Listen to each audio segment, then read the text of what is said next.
Hey guys, is anybody here?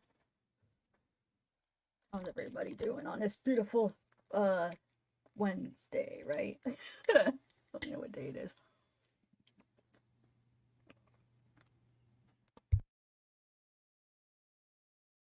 Okay, so how's everybody doing? Who's here? We got Wolfpack, Jen. I know I said I was burnt out from Delphi, but dude, there's just stuff keeps going on. So I gotta just kind of try to update as stuff comes in because there's just too much stuff to ignore, you know? This one's big and it's a quick document, short document, and I'm gonna read it. How many of you guys have already read it? And then I want to watch that court TV thing that I was gonna watch the other day. I want to watch it with you guys and tell you guys my thoughts because I think it's interesting. But let's read this document first. How many have read it already? Hey Dolores, hey Alyssa, Librarian with a cup of coffee, with a coffee cup. And those of you guys following, waiting for the Shonda stuff, they said, what was it, a couple days ago, last week, they said it, like, possibly, like, in a couple weeks we should get it. So it shouldn't be, like, way long. I'm guessing in a couple weeks, which I'm happy. I mean, I could wait a couple weeks. And also, there's something else with the Shonda thing that I'm working on. There's somebody that contacted me that kind of helped understand the family. I know we're going to be talking about Delphi, but I just wanted to kind of let you know what's coming up. Somebody contacted me. They used to know the family back when Shonda and Eric were still together.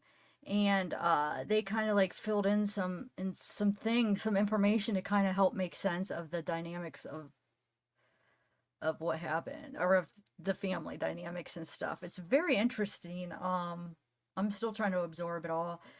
So that'll be coming too. But also the files I ordered. So yeah.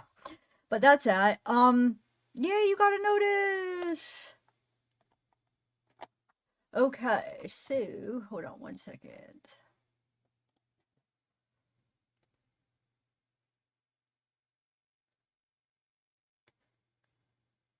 Hold on one second.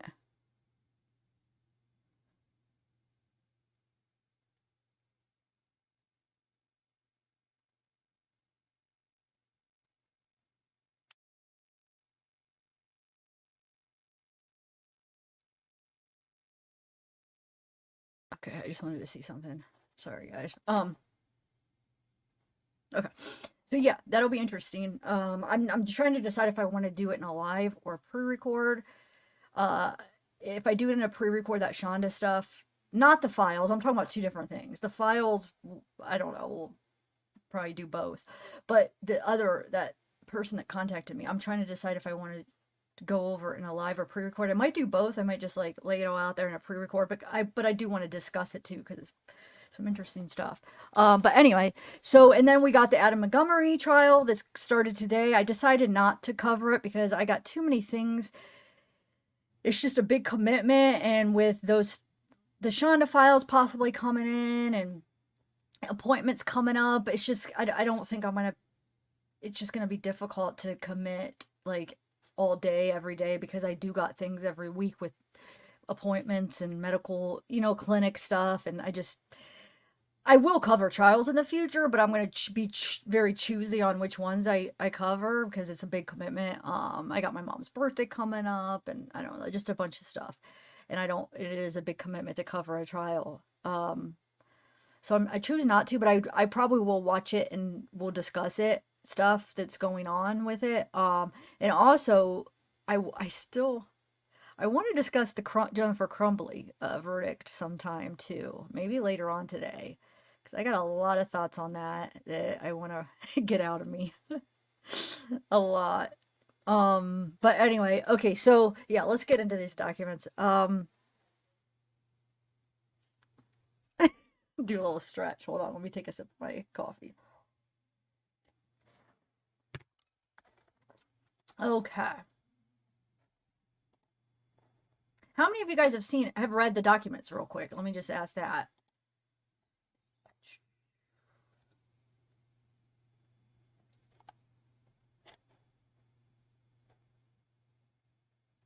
Um, hold on one second. Put a 1 if you've already read them and a 2 if not. I always like to know how, when I start what we're dealing with here. Of how many people have seen it. So put a 1 if you've already read them and a 2 if you haven't. Man, my back is hurting right here. It's like right here. Usually it's my I have lower back issues. Like I herniated a disc and stuff. And when I was working, like on my feet at restaurants, like it would go out. My back would probably go out at least once a year where I couldn't walk. Sometimes for like a couple months where I'd be out. But since I have doing YouTube, it doesn't require me being on my feet all day, so it's been good, knock on wood. But it's usually lower back, but dang it, it's right up here. It's like, oh. Anyway, I think I need a massage. Sorry, I'm kind of trying to delay. She was making dinner and she wants to bring it. Yeah, true crime. She wants to bring it up, so I keep trying to wait before I get into the documents. I'm hoping so I don't get interrupted. Not that I'm mad about interrupted, but just so I don't know.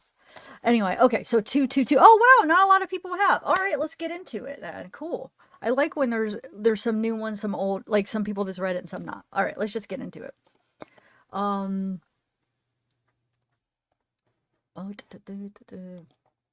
let me zoom in.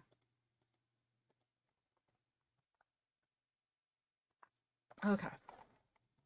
Actually, let me zoom in one more. That's probably good, right? Yeah. All right. Why does that go away? How do I get this away? Why does that pop? That shouldn't be there. Oh, there we go. I was gonna say, go away. Okay, so let's read it. Let me zoom up, or go up. All right. Motion to dismiss. So, State of Indiana versus Richard Allen. 2-7 was filed today. Okay, so motion to dismiss for destroying exculpatory evidence. And you guys know what exculpatory evidence is, right? Like possible evidence that could prove the defendant's innocence, basically. Okay. So comes now the accused Richard Allen by and through counsel Andrew Bradley Rosie and pursuant to the 5th, 6th, and 14th Amendments to the United States Constitution, Article 1, Section 12 of the Indiana Constitution, exculpatory evidence in violation of the standards set out in Brady versus Maryland. In support of said motion, the accused states the following. Richard Allen stands accused of murdering 2 victims on or about February 13th, 2017. Since receiving discovery on this case, the defense has unearthed significant evidence that third parties named Brad Holder and Patrick Westfall were involved in the murders. That evidence is critical to the theory of defense. The defense would incorporate into this motion the contents of a Frank's memorandum that was filed with this court on September 18th, 2023, which provides the details of the evidence that supports Brad Holder's and Patrick Westfall's involvement in the murders. In discovery, the defense found a document dated February 17th, 2017, that appears to be an FBI report memorializing an interview of Brad Holder. Contained within the document are these words. The below is an interview summary. It is not intended to be a verbatim account and does not memorialize all statements made during the interview. Communications by the parties in the interview room were electronically recorded. The recording captures the actual words spoken. Emphasis added. Also in the discovery, the defense found a document dated February 19th, 2017 that appears to memorialize an interview of Patrick Westfall.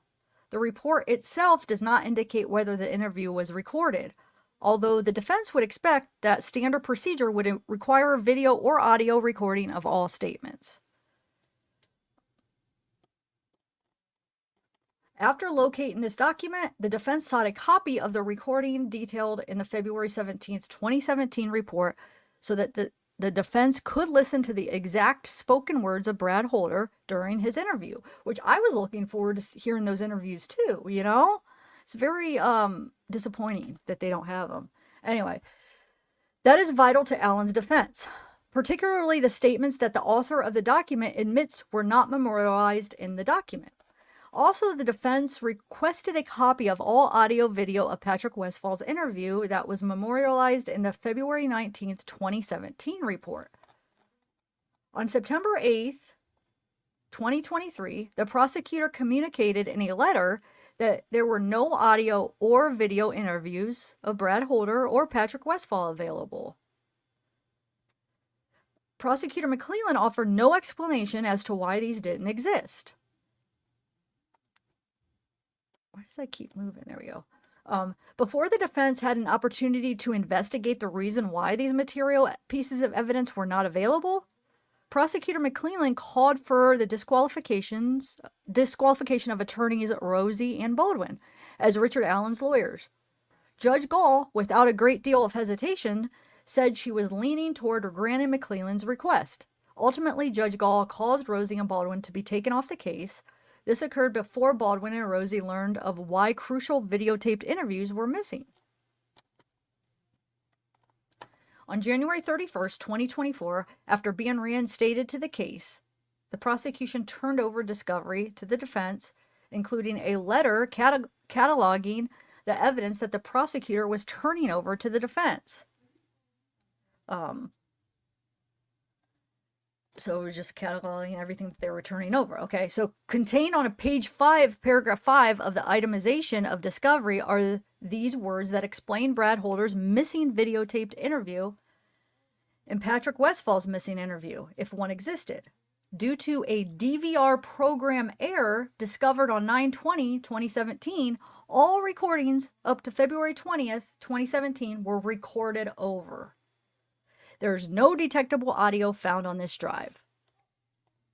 Wow. Remember, Brad Holder and Patrick Westfall were interviewed during this very short window, February 14th, 2017 to February 20th, 2017. Within days of the murders, the videotaped interviews were deleted by the police. It is unknown what other interviews were deleted during the relevant time frames. The destruction of material interviews of key suspects early in the investigation demonstrates negligence, if not intentional conduct on part of the state.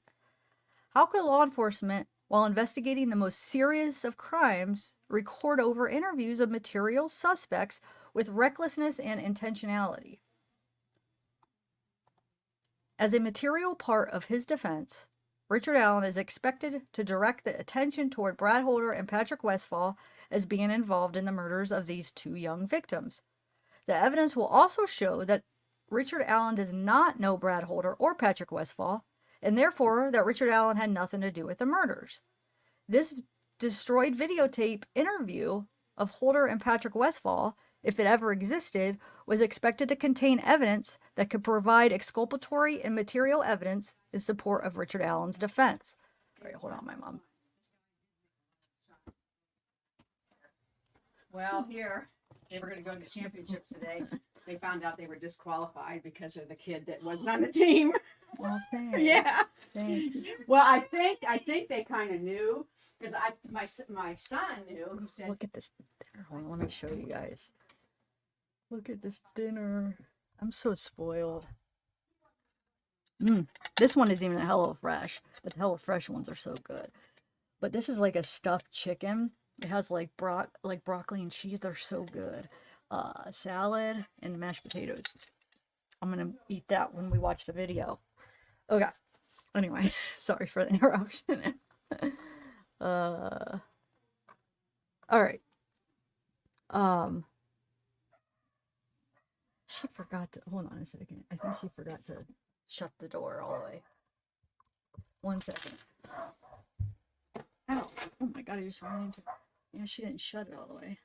All right. okay. Okay. I was gonna do a, look, I can have a double view. I always forget I have this other camera. Hey guys. Is my profile weird? Because it's just gonna be a profile. Oh well. Alright. I think it's kind of cool to have two cameras. I like to sometimes get Zeke. We could have a Zeke cam. Zeke cam! Look how much different though the lighting is. It's weird, isn't it weird that that's the same? Anyway, all right, let's continue here. Where are we at?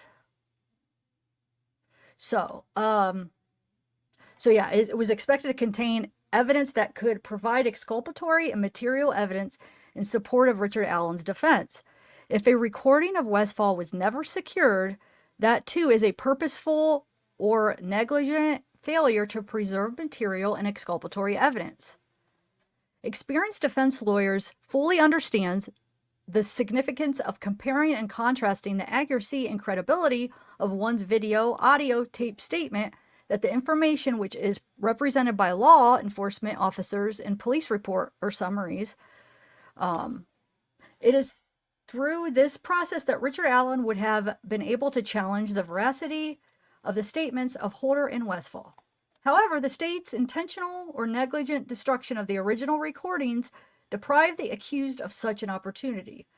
The state's actions have deprived the defense of the ability to compare Brad Holder's words from February 17th, 2017, only 3 days after the victims were murdered, to the evidence that was unearthed over the next several weeks, months, and years.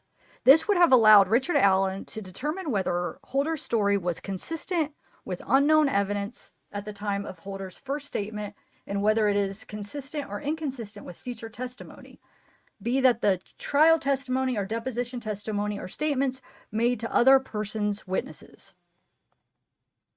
In any criminal investigation, the interviews of potential witnesses must be preserved, such as the precise words of Holder and Westfall in their 2017 interviews. Because as additional information is developed, reviewing prior statements may reveal inconsistencies or raise questions about other witnesses or other information relevant to an unbiased investigation. Without actual audio, video that would provide exact words spoken from Brad Holder's mouth, the accused, Richard Allen, will never, ever be able to know exactly how many inconsistencies existed in the original statements of Brad Holder and Patrick Westfall. See, this is right here, guys. Does anybody know how I could stop these freaking notifications from coming up? I have unchecked them. I put on Do Not Disturb. I could not get these to stop coming, and it is driving me absolutely nuts. Okay. Anyway. Where are we? Okay, so yeah, he'll never be able to know that the inconsistencies existed in the original statements of Brad Holder and Patrick Westfall when compared to evidence that was later discovered or future testimony of Holder and Westfall, nor can Richard Allen challenge the credibility of Holder and Westfall in light of subsequently discovered evidence.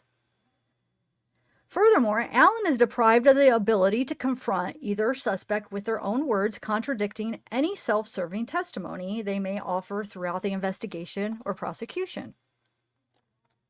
On August 30th, 2023, following depositions in which the state of Indiana and law enforcement learned that the defense believed Brad Holder to be an actor in the murders, law enforcement finally re-interviewed Holder for what is believed to be the first time since 2017.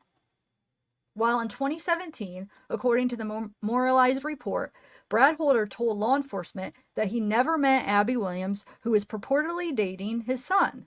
His story changed in 2023 when he talked to law enforcement. In 2023, Holder told the interviewer at the 3909 mark, "I barely even knew that girl. I met her once." Therefore, one material and highly relevant contradiction exists. It is therefore plausible that many more contradictions would be available to the defense, but for the state's intentional and negligent failure to preserve all of the evidence.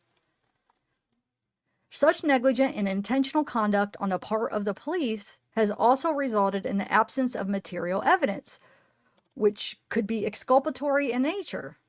The circumstance in and of itself violates Richard Allen's due process rights. We must, however, place such conduct in a greater and more noteworthy context. It has also been discovered that former Rushville police officer Todd Click reached out to Prosecutor McClellan in an attempt to bring to his attention the existence of an 85-page report summarizing the investigation that revolved around Brad Holder, Patrick Westfall, and other affiliates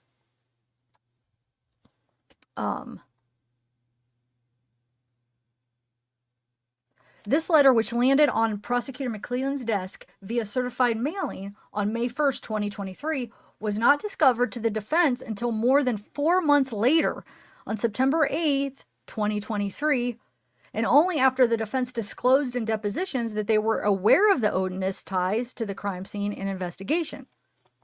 This failure to disclose on part of the prosecutor, if not entirely intentional, rises to the level of an untimely failure of disclosure of potential exculpatory evidence.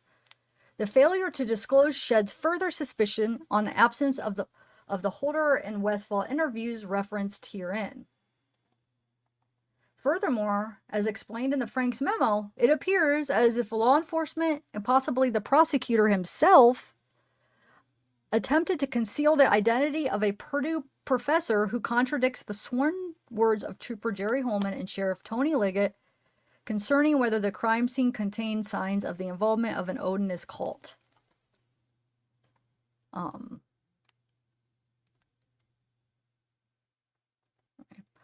In more recent discovery, defense also located a prepared search warrant application to AT&T for data contained on Brad Holder's and Patrick Westfall's mobile devices. Each application states that Holder Westfall is a known member of a religious sect and the elements of the murder have potential religious significance. The information being requested is relevant to an ongoing criminal investigation. There is no evidence that the warrant was ever served. Also, the defense has not located any discovery regarding any data contained on Holder's and Westfall's 2017 phones or any other electronic devices. It defies logic that law enforcement would conduct forensic examinations of so many other phones in its investigation, yet ignore the phones of Brad Holder and Patrick Westfall, who were viewed as suspects within 3 days of the murders and interviewed by law enforcement, who then prepared search warrants for those phones. These suspicious facts further call into question the circumstances surrounding the destruction of key videotape statements of Holder and Westfall, if it ever existed, and support Richard Allen's motion to dismiss all charges filed by the state of Indiana. Defendant requests a hearing at which time he could present evidence and make arguments as to why these charges should be dismissed. The defense files contemporaneously, ooh, it's a mouthful, contemporaneously here with his memorandum in support of this motion. Wherefore, Richard Allen, for reasons cited herein and in the accompanying memorandum, moves to dismiss all charges against him and requests a hearing on his motion. Comes now Attorney Bradley Rosie, Attorney Andrew Baldwin, and swear and affirm under the penalties of perjury that the facts stated herein are true and accurate to the best of their knowledge and belief. So, what do you guys think? Pretty interesting, huh? I think so. You got, so,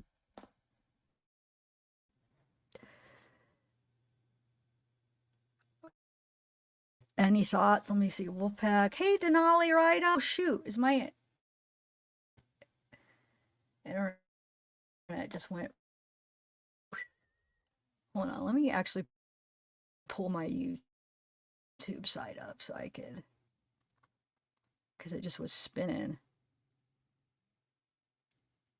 There, I think we're good, right? Anyway, oh wait, hold on. Let me see. Oh wait, I want to show, some people were having trouble. Oh, I see. You guys here. So people, the person that contacted me about subtitles, I see what the issue is. So you can get them on the playbacks, but not on the live. So like when it's live, it won't do subtitles, but if you watch it on the playbacks, you could put the subtitles. So if you need them, I guess they just don't offer them on the actual live because it's live. It's not offering them. But anybody that needs them, just maybe wait to watch the live, I guess, if you need them, because on the playback, you could do it. Because the video the person emailed or commented about, I checked and it did it. So I told him I would show him. Oh, wait, hold on. Let me show you real quick, though, how to do it. Hold on. 1 second. I just want to show you guys. I told, if anybody needs to know, I said I would show on the next thing. So, All right. So right here, if you go here, it'll come up. But well, see, I should show you on one that actually has the option. Hold on, let me go to a different one. I just want to show people because I don't think some people know. No. Let me go to my last live. Okay. Okay, so last live, you go to it, you go to the settings right here, and then you go subtitles, and then you could just put them on, and they're on. But it's just, you have to wait till the playback, I guess. So, all right. Okay, so, oh, what do you guys think? So they freaking recorded over everything from those 3 days or whatever. They accidentally recorded over it. How freaking convenient. So it was, I don't know what else. I mean, so they know for sure Brad and Patrick's were recorded over, but I don't know if there could be others too. Yeah, I don't know. We don't know, but dang it, man.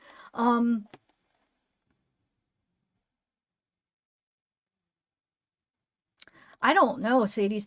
Yeah, I think that was not one. I think that there's a possibility that he's gonna be able to get off, or not get off. That he's gonna be able to appeal or something because if they even go to trial, I mean, I feel like they could possibly. Is the double camera annoying? Should I turn off the double camera? What do you guys think? I don't know. I just remembered earlier when I was doing the live, I'm like, oh wait, I should use that more often. I should use that more often. Yeah, but should I turn it off? I don't know. Let me know. But yeah, so I think we're just gonna have trouble. I mean, there's a possibility, and if he did do it, because I don't know. I think there's still a possibility he did it. I don't know. I'm not 100% convinced that it's the narrative that they laid out, but no, yeah, Jay, I agree. I wouldn't want him to get out on a technicality if, you know what I'm saying? If the evidence supports that he did and we see, you know what I'm saying, and it shows, then that would suck because, so they're screwing up. So regardless, even if he is guilty, I mean, they could possibly screw this up where he gets to go free, and he did do it. I mean, I don't know. I want to see the trial. I want to see the evidence, and then make up my mind. But okay,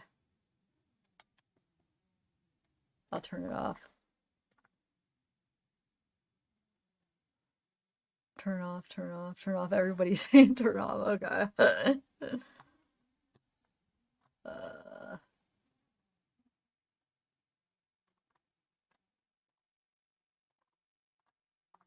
All right. I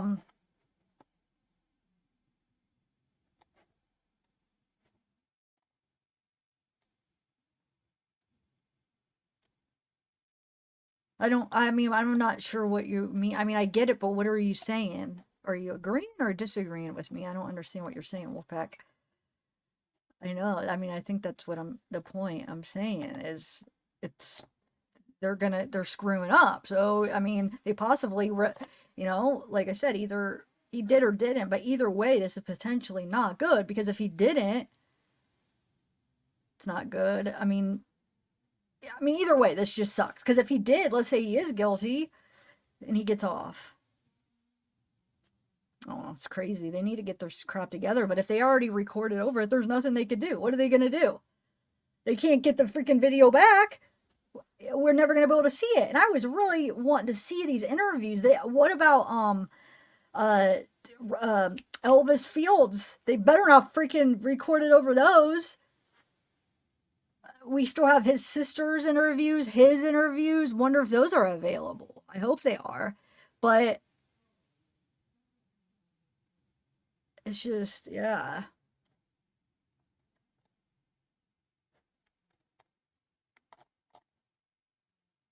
Yeah, I know they have. But I mean, the Wolfpack, I know, but I'm just saying you keep adding more things.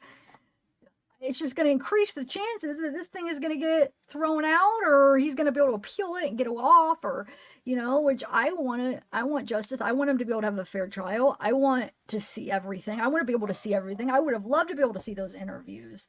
I'm sure the jury, they're very important because that's his defense. So it's very important to see all sides. And now they're not going to be able to see those. That's bullcrap. That's freaking bullcrap. Anyway,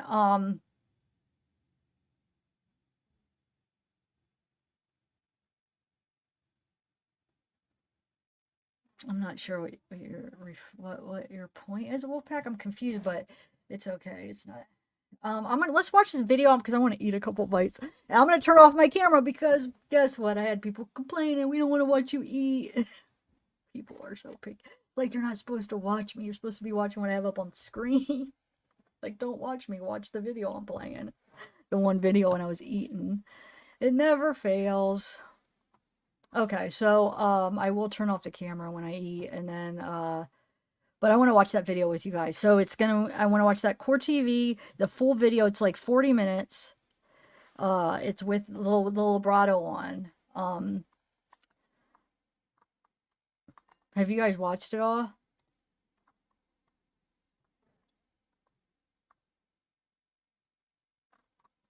Hold on, I am going to do a poll while we're doing it. Hold on.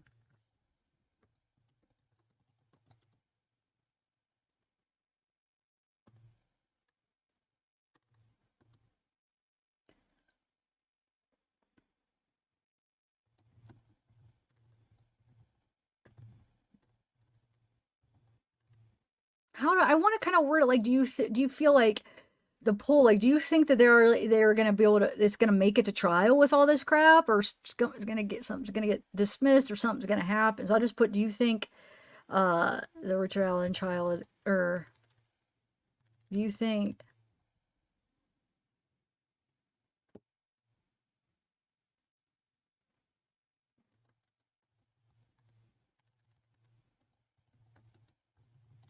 oh, screw it. I don't know. I'm not going to do the poll. All right, I'm just going to play that video. Have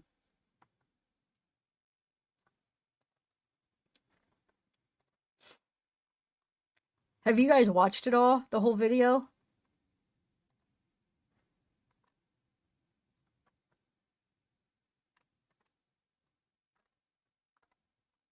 Oh, wait, Anthony. Anthony, are you still here? Did you get my message? I was going to see if,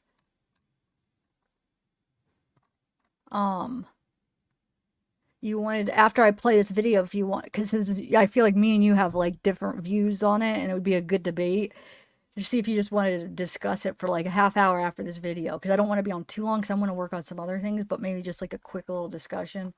But hold on, let me find this video real quick. I am starving. I'm so hungry. This food looks so freaking good. All right, history. Okay, here it is. All right.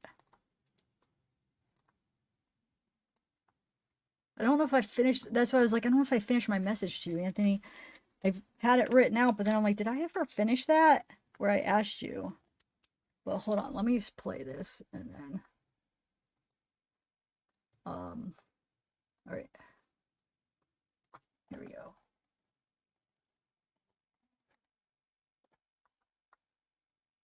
It was an unseasonably Gosh. I don't like when they play music because they like to. warm Indiana. Abby Williams and her best friend. No one expect I'm that. gonna skip over the whole intro because I got copyrighted before for their intro music. Okay. Tonight, Abby and Libby were best friends. And when I think about what happened to them and the moments of terror that they went through, the fact that two were murdered doubles the tragedy, obviously. But for each one of them, at least they weren't alone, right? I mean, that's a small consolation. But it reminds me of what we're dealing with out in Idaho with Kaylee and Maddie, best friends, who were also murdered when they were together.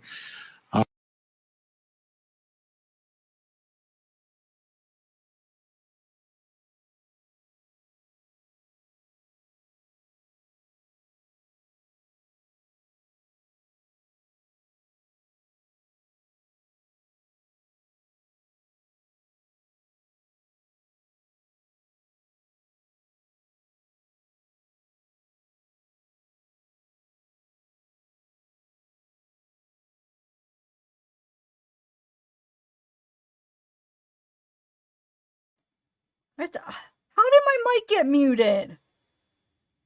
On the screen. Okay, what I was saying is I was on a different freaking keyboard again. I forgot to switch over. Hold on. I gotta get to it again. And somehow I muted my mic through the screen and I was talking to you guys. I never do it that way. I usually tap on it. So, and I actually remember to untap it, but forgot to not. All right.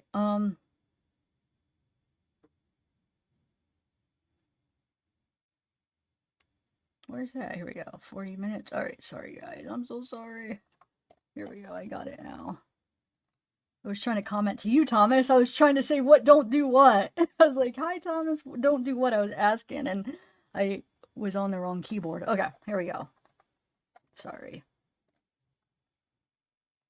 Incredible loss for two families. And now having to go through everything that they've gone through. This is almost unconscionable, the point that we're at now for the victims. It took 5 years for Richard Allen to be arrested. This was a guy who spoke with someone, gave a statement like the day of or the day after, saying he was there. And that in part became the basis for what they did like 5 years later in investigating him and executing a search warrant of his home. All things that could have been done easily within the first month of this investigation. He said he was there. And they had some video image of the person who was there that they were able to retrieve. So at least at that point, they're like, oh, all right, we've got a video of the killer. Well, who was there that day, guys? That meeting didn't happen. I can't believe it. But he's been arrested. Now, obviously, he says he's completely innocent and did not do this. And he gets the presumption. Is there no sound? Did I forget to share the sound? Can you guys hear it? I've seen somebody say no sound. Did I forget to press the sound? Just tell me if you could hear it or not. Can you hear the video? Maybe I forgot to share the sound. Oh, you could hear it? Okay. Maybe that was somebody was talking about something else. Okay, sorry. Of innocence. And his original attorneys, who are fighting tooth and nail on this one and also believe in his innocence, are back on the case, Baldwin and Rosie. These two guys have been very aggressive in their defense of Richard Allen. Not a popular position to be in, right? This is the highest profile case, went unsolved for years. Horrific murder. And you're representing the accused killer. You're not going to be popular, but they want in on this case. They want to do it. They believe in his innocence. So that's a significant factor in all of this, because this isn't going to be one of those cases where the defense rolls over. And we've had a few trials like that here on Court TV, where people, the evidence is overwhelming and, you know, the defense does their thing, but doesn't really do their thing. Completely different in this case. So tonight we have a Court TV exclusive, because as you know, there have been different lawyers representing Richard Allen at different times. And one of them, William Libretto, who was one of the replacement lawyers, is now off the case, but spoke exclusively with Court TV. And joining me in studio, senior producer of Court TV documentaries, Barbara McDonald, who did that interview. Barbara, great to see you. How did this all come about? I have reached out to him before asking for an interview. He was under the gag order while he was on the case. As soon as that Supreme Court decision came down, I reached out again. He said, yeah, I want to talk now. So we set it up. I flew up to Fort Wayne and we sat down and talked. So big picture, after sitting down and speaking with him, what was your biggest takeaway from the whole thing? How I think bothered he is by this case and the treatment that Richard Allen is receiving while he's being held in a maximum security prison pending trial, the role of potential Odinism in this case, and he believes that Richard Allen is innocent. Wow. Okay, so let's do this. Let's get to that interview. The folks at home like, Vinny, will you play the interview? Yes, we will. Let's take a listen. Now, this is the part where you're talking about his innocence, Yes. right? And folks at home know the difference in our legal world between believing your client's innocent and believing that the other side doesn't have enough evidence to prove that he's guilty. Those are two different things. Two different things. He believes he's innocent. Let's take a listen. Bradley Rosie and Andrew Baldwin issued a press release not too long into their getting the case, and they said they believe that Richard Allen is innocent. Do you have an opinion on that? I do. I don't think Mr. Allen had anything to do with this. I honestly don't. Now, what I believe, nobody cares. My job would have been to convince 12 jurors of that. You're a defense attorney, so that's your job to sort of say your client is innocent. Is that something you say about all your clients? No, and rarely do I believe it. But in this particular case, I believe it 100%. And what convinced you? Conversations with him, the fact that he lived in this very small community that's not much bigger than a high school. He worked at the CVS in Delphi. The police sketches are hung up in the CVS. The bridge guy picture is in the CVS. And in 5.5 years, no one comes into that store and says that kind of looks like you. And I don't know if this has any relevance, and I'm not a conspiracy theorist, but an arrest was made 27 days before a sheriff election. Just my humble opinion that played some kind of role in his arrest. So He hadn't moved. He hadn't changed his story. No facts or evidence have changed to my knowledge that brought law enforcement back to him 5.5 years later. He has no criminal record. They raided his house, took all of his social media. There's no ties to this Odinistic cult whatsoever. He didn't even know that there was Odinist in Delphi. He had never heard of it. Just a lot of things don't make sense. Bradley Rosie and Andrew Baldwin also said that there's no electronic evidence linking him to the crime scene or the girls, and that there's no DNA of his at the scene. Is that accurate? Yes. As far as I can tell, yes. All right, we're going to bring in some more guests to join me and Barbara here. Joining us in Orange County, California, the author of Forest for the Trees, a book about the Delphi murders, investigative producer Chris Todd. And in Salt Lake City, Utah, retired police commander, religious cult expert, host of the Profiling Evil podcast, and the author of the book Deceived, an investigation into Zion Society cult. Mike King is here.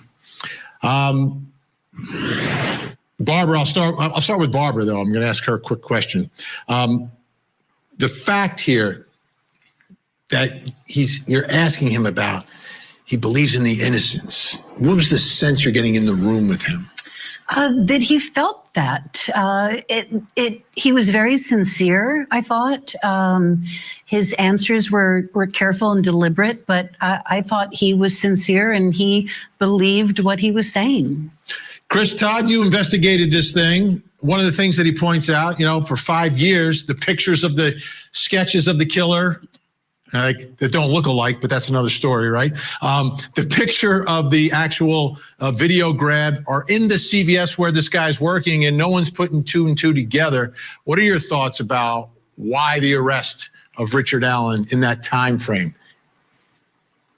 Well, we've talked about this before, and I don't believe Richard Allen is Bridge Guy.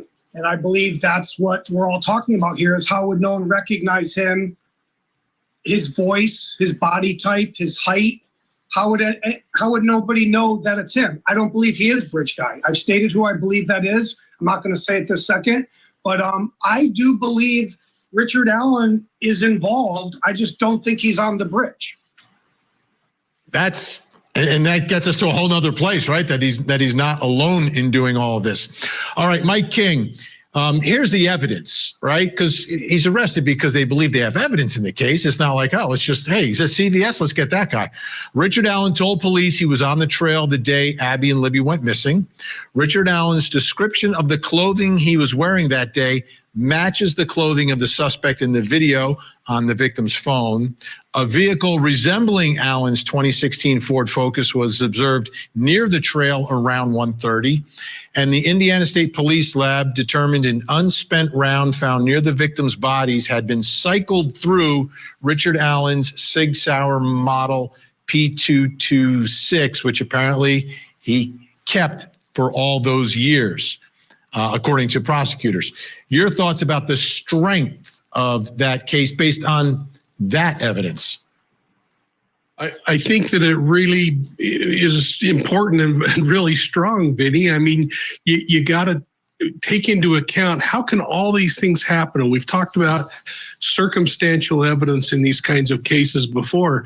And I don't know whether Richard Allen's responsible for this or not, but I do know that you just named 5 things that are incredibly coincidental that he would happen to be in the same place at the same time. And when we get to see the ballistics on this unspent round that was cycled through, I don't know if that means that it's an artifact of scraping on the sides of the cartridge itself that is the artifact. If there was an actual attempt to fire that bullet and there's indentations on the firing pin, but it was a misfire, it's going to be really important when that thing comes into court and there are both sides shouting out at the top of their lungs that is that kind of a comparison is of no value, and others saying it absolutely is. But if you've got markings that gun is the only gun on the earth that will make, and those end up on those cartridges that are found next to the bodies, that's incredibly powerful evidence. Now, I want to put this up on the screen because there is one other piece of evidence I think is something that needs to be explained. On April 3rd, 2023, Richard Allen made a phone call to his wife, Kathy Allen, and this is while he's locked up. In that phone call, Richard Allen admits several times that he killed Abby and Libby.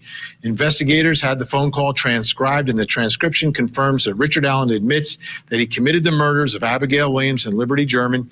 He admits several times within the phone call that he committed the offenses as charged. His wife, Kathy Allen, ends the phone call abruptly. Barbara McDonald, what did William Labredo have to say about that? He said he has a lot of questions about it, that his understanding is it was basically one sentence that Richard spoke, this confession, so not a lot of detail provided in that confession. And he says that Richard Allen was receiving medication while he's in prison, both shots and pills. He doesn't know what those medications were. He tried to find out. And so he has a lot of questions about what all was going on. He also says false confessions are a real thing, especially when people are subjected to very harsh prison conditions. Yeah, the one thing about the false confession in this case, though, that we've seen him here on court TV, but it's usually under an interrogation scenario. This is a call to his wife. Mike King, your thoughts on that? Because this is going to be significant. No one has heard this thing outside of investigators, and I presume maybe at some point the defense will hear it. What are your thoughts about this confession, and what would be important about the circumstances for you surrounding it? I think that the most important thing that comes out of this is it wasn't one confession.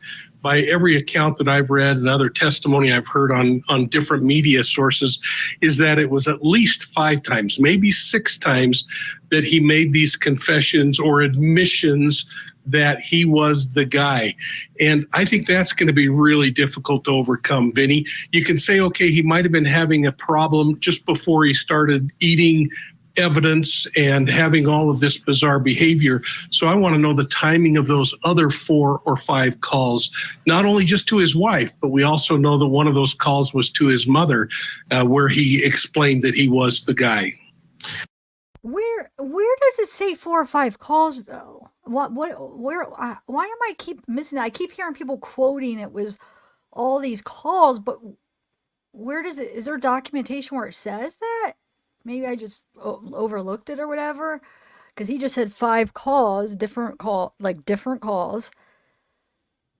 Liberato made it seem a little bit different than that, and he actually seen the evidence, right? So where's the 5 different calls? I mean, it might be true, but I just want to know, where's everybody getting that from? Because I haven't seen that in a document yet. Have you? That's not actually probably that might not be true, Jay. Trust, just yeah, that's not necessarily true. That's what I feel like is the problem with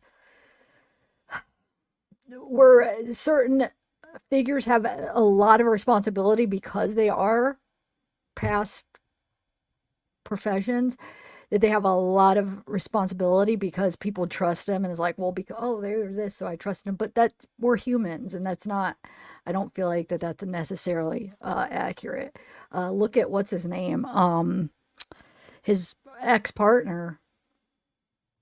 Well, maybe you don't know, but there are some instances where he accused somebody of being somebody else, and well, I'm not even talking about the legal stuff when he was still working. I'm talking about the YouTube stuff. He actually lost his channel, but probably because he's got good lawyers, he got it back. But you know what I'm saying? People trust him.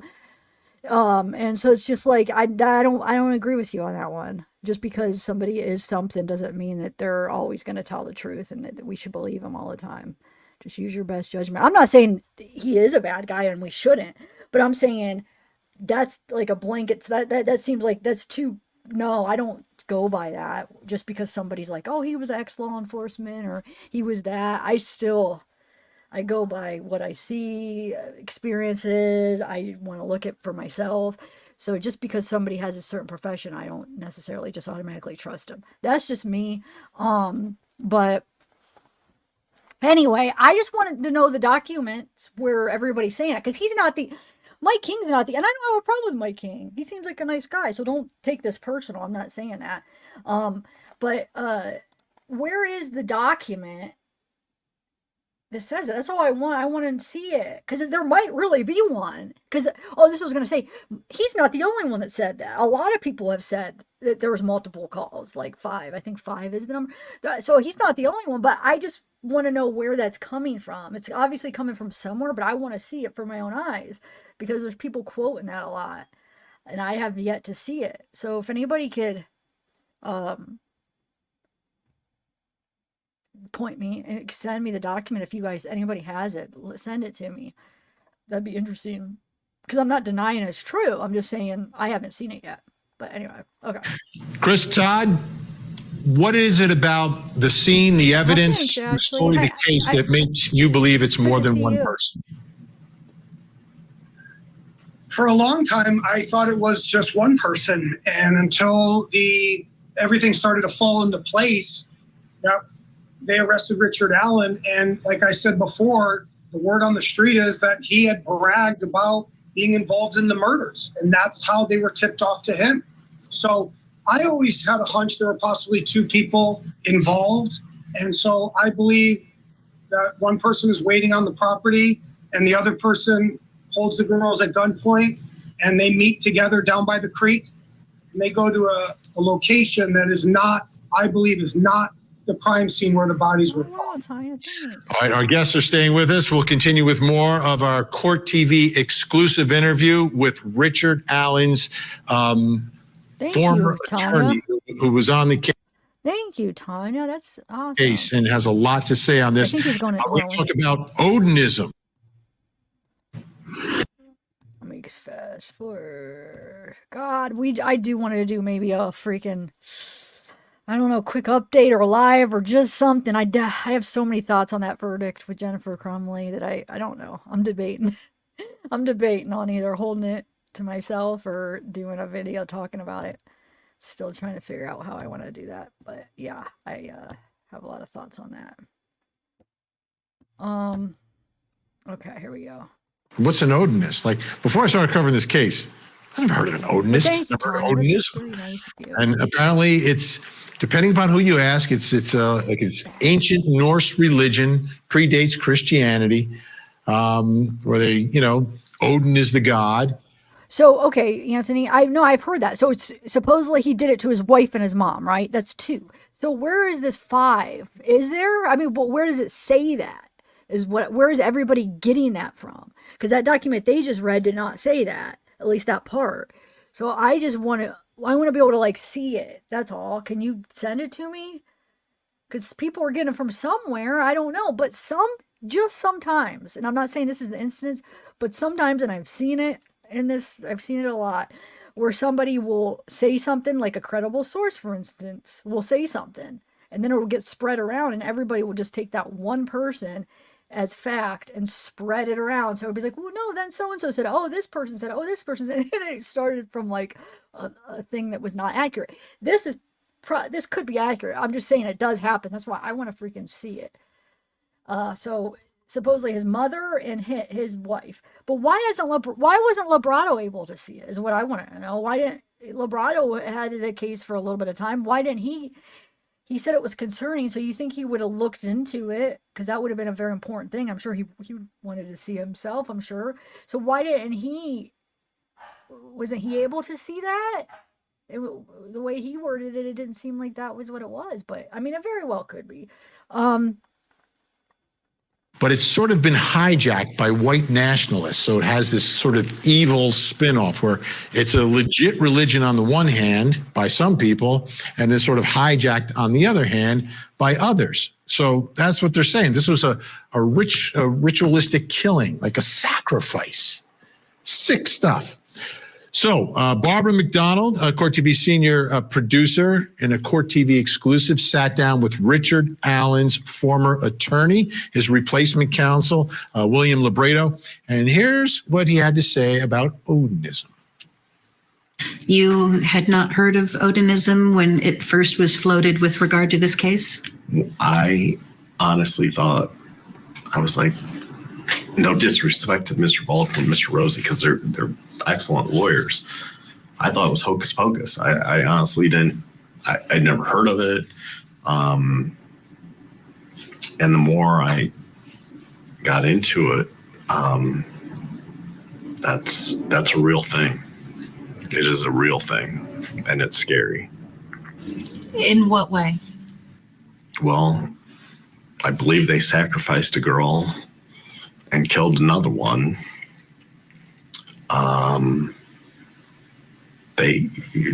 Some of the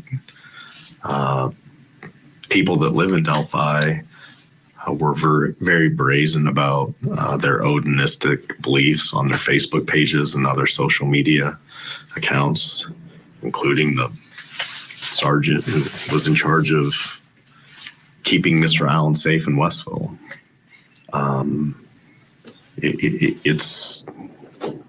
It's real. Just the other day, Robert and I were going to lunch, and we saw a Jeep Wrangler right here in Fort Wayne with a spare tire on the back, and the cover said Odin, and it had all Odin spears like around on the cover. I would have never known what that meant, and outside of this case. So Mr. Baldwin and Mr. Rosie were onto something right away. You described one of those officers that's mentioned in one of Rosie and Baldwin's filings, Sergeant Jones, who was wearing patches that said, "In Odin we trust," on his Department of Corrections uniform. Yep. The judge ordered the warden to make them stop. And then what did you notice? That Mr. Jones had a tattooed under his right eye. From the best we can tell, it looks a lot like Odin's spear. And he had several tattoos on his forearms, including the interlocking triangles that are on his Facebook post. I got to give credit to Mr. Rosie and Mr. Baldwin that, they picked up on that. We saw him, and, confinement officers at the Allen County. No, just bring. I want to make sure I'm clear. I know it did say that he had confessed to his mother or his wife. I'm not denying that. What I am talking about, I saw that in the document. I'm talking about where it says that he did it 5 times. That's where I'm wondering where everybody's getting it, that he did it that many times. Is that, you have documents that say that? Because we clearly saw they already put the part of the document where it says he did it to his wife. I mean, we saw that. I'm just talking about the 5-time thing. You know, was it once to his mother, once to his wife, or was it 5 times to his wife? 5 different times. Because King made it seem like it was 5 different times. Okay? So it's one thing if it's in one call and he said it 5 different times compared to 5 separate occasions where he would have had to, you know what I'm saying? That would be more impactful if it was 5 separate phone calls where he did it compared to one call where that was what they were talking about and he confessed 5 times in one call. To me, there's a difference in that. And I just want to know what the truth is and where is everybody getting 5 separate times? Do you have a document that says 5 different phone calls? If you do, send it. I'd like to see it. And what document is it in? All right. Jail aren't even allowed to have facial hair, let alone facial tattoos. I was a little miffed that the warden allowed that, or, you know, he even knew what it was. He looks a little scared talking about Odinism. I mean, I don't know if he was scared. I know that he was being very careful with his words. As an attorney, he wanted to be sure that what he said was what he meant.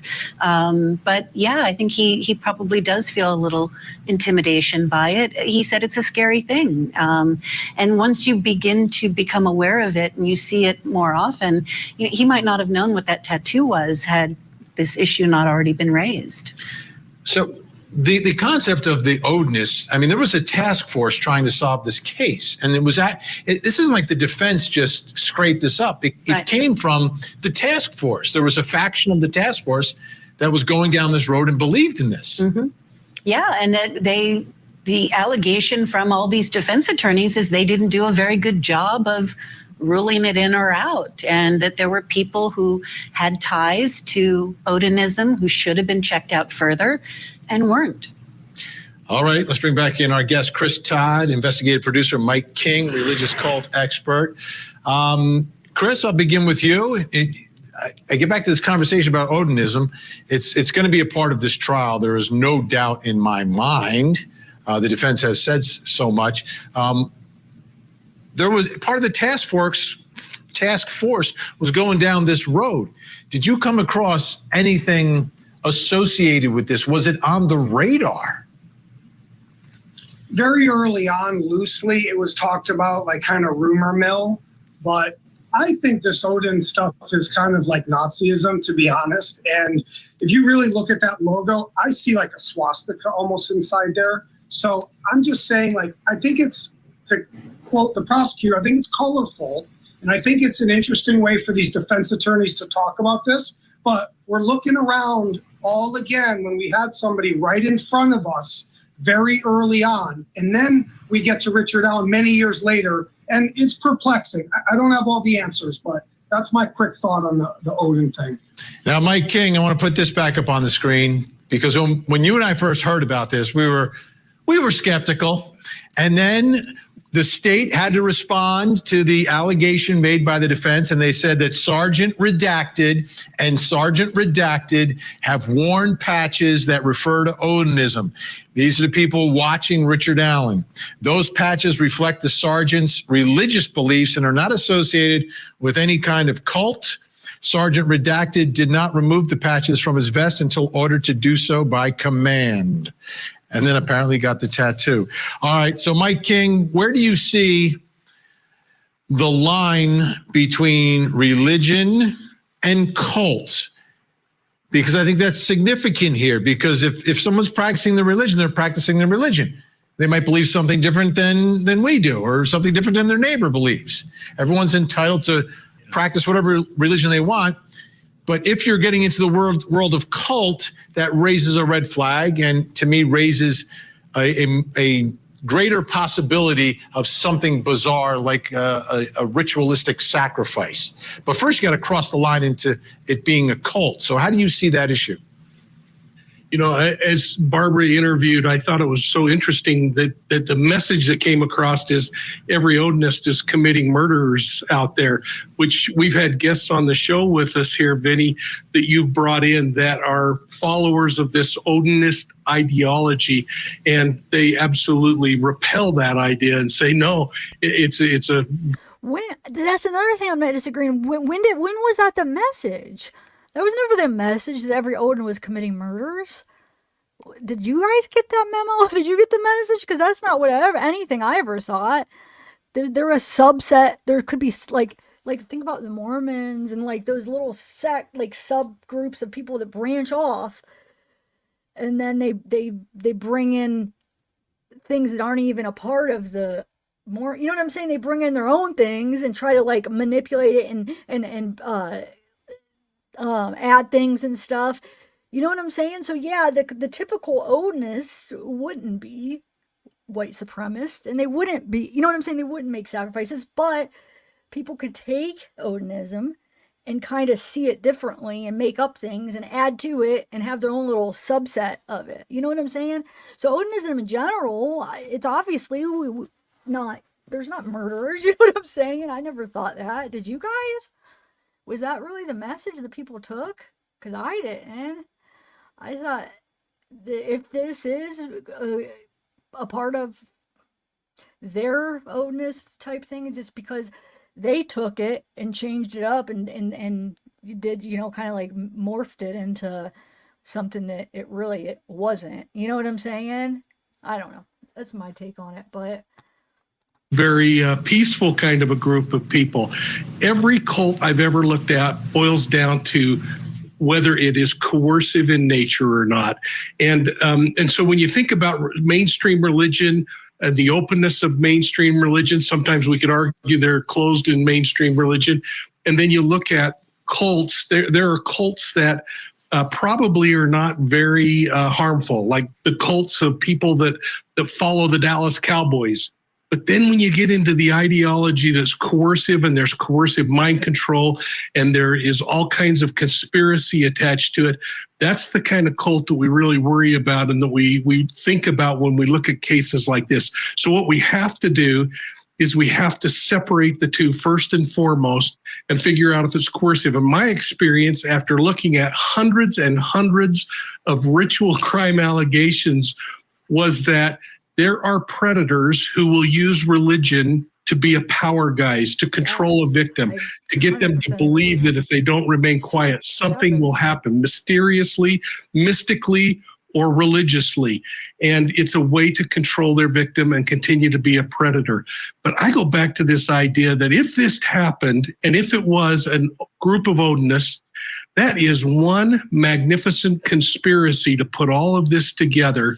It is one magnificent conspiracy to get all these people that had to have been involved, that were out burning things in the woods and putting sticks on people, to get them all to remain quiet. And I guess that's the problem I have, Vinny, from an investigative standpoint. But, okay, I agree with a lot what he just said, but it wouldn't be all these people. It would be 3 people. Just 3 for their theory. It's 3 people. It doesn't mean that all Odinists know and they were all part of it. That isn't the defense. It's the 3 people.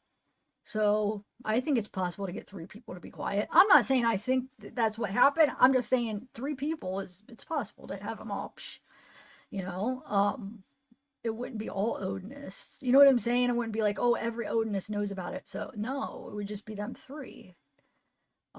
But I do agree. People use religion as, it's so crazy. And they find those right type of people that they're searching for something to believe in, you know. And I'm not saying all religions, but you know, it's crazy. Let me follow up really quickly on this. For it to be a cult, does there have to be like a leader or like leaders that are coercing the masses to do these things?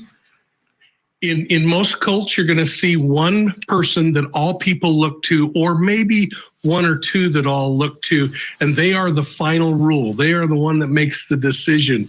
And we saw this in cases that I investigated where you have the leader who comes up with these spiritually wacky ideas, but then you have the followers who want to be the arm of the leader and go out and act it out.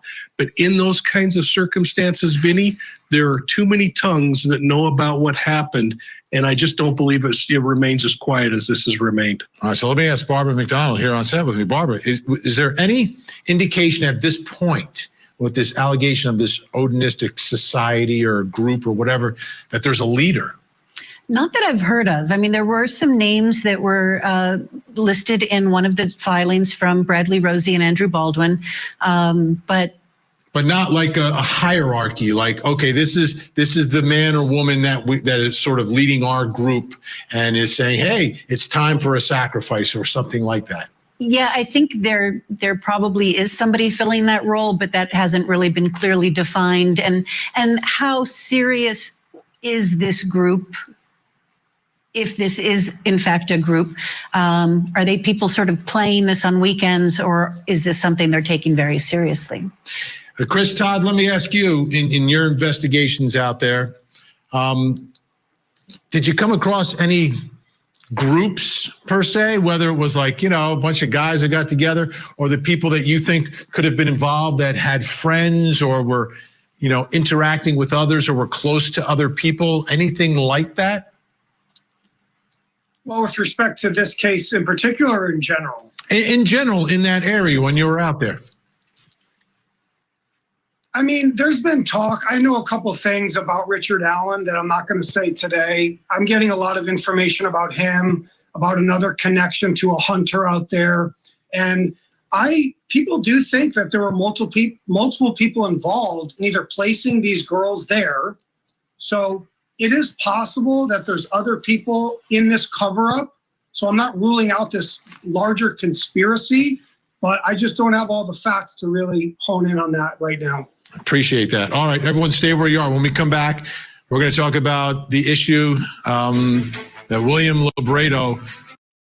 So wait, I didn't miss the part, because the thing that was really upsetting me is the part where he talks about his jail conditions. I didn't miss that, right? I think that's what's coming up. I hope I didn't get sidetracked or miss that, because that's the thing that really upset me. Okay, hold on one second. Let me fast forward through the commercial.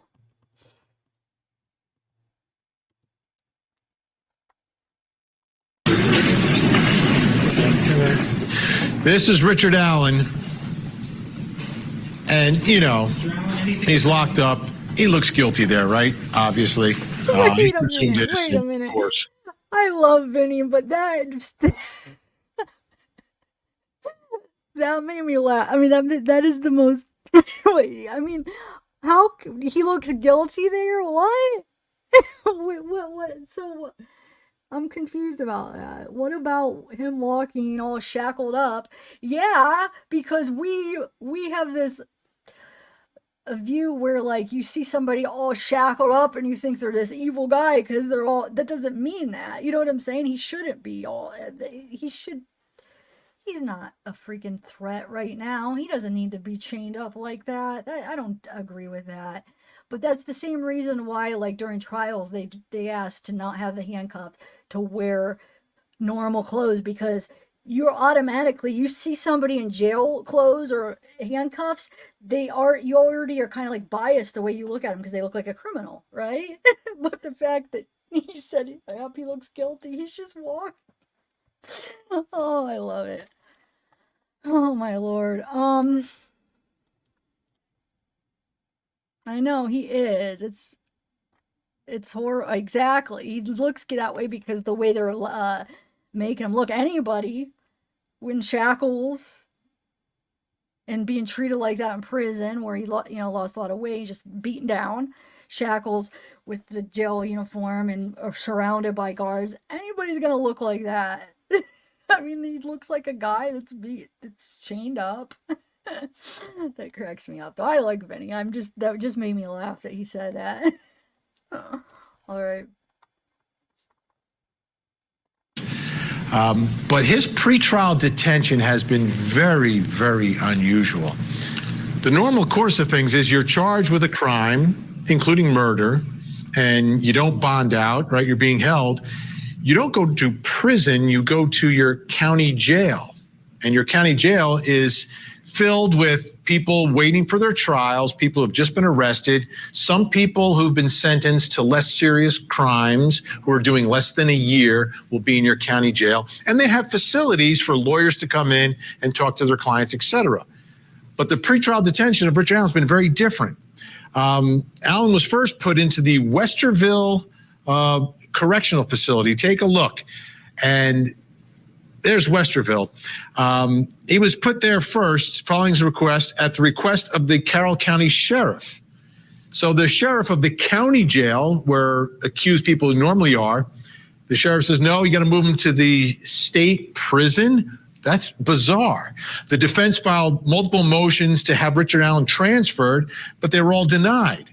The Department of Corrections then made the decision to move Richard Allen from Westerville to Wabash Valley Correctional in December, which is 200 miles south of Westerville Correctional. So it's far away from where everything's happening in this case. Plus the conditions therein, the allegations are that they're a little problematic, not normal, and not conducive to preparing for a big murder trial. So here's William Libredo in his Court TV exclusive interview with our producer, Barbara McDonald, talking about Richard Allen's treatment behind bars. We had visited him on several occasions, but driving 4 hours each way was difficult. And then at Wabash, they're not set up for visitation, so we were literally in a makeshift kitchen, and he was in a cell. We had to stand 6 feet back, and he's talking through the slot where they put the tray of food through, and that's not a very conducive way to have meaningful conversations with your client. I couldn't hand him documents. I couldn't have him sign documents. And, I'm sure it was very difficult for him to see the videos we were showing him through that slot. So, I'm not criticizing the Department of Corrections. I mean, for whatever reason, he was moved there. They're not set up for visitation, but you can't have I couldn't have been prepared for trial even in October if that was how all the visits were going to be conducted. And you've handled death penalty cases. Have you ever had a pre-trial defendant treated the same way as Richard Allen? Never. Never. In my 25 years or Stremin's 25 years have we ever had a murder client held pre-trial in a maximum security facility and then was transferred from one maximum security facility to another. Never.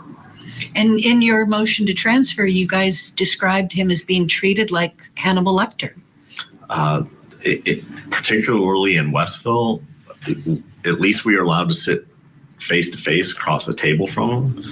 But the way he was handcuffed and to his chest, I mean, it looked extraordinarily uncomfortable. I couldn't shake his hand. We couldn't have him sign anything. I visited clients in prison on several occasions. That was different than anything I've ever experienced before.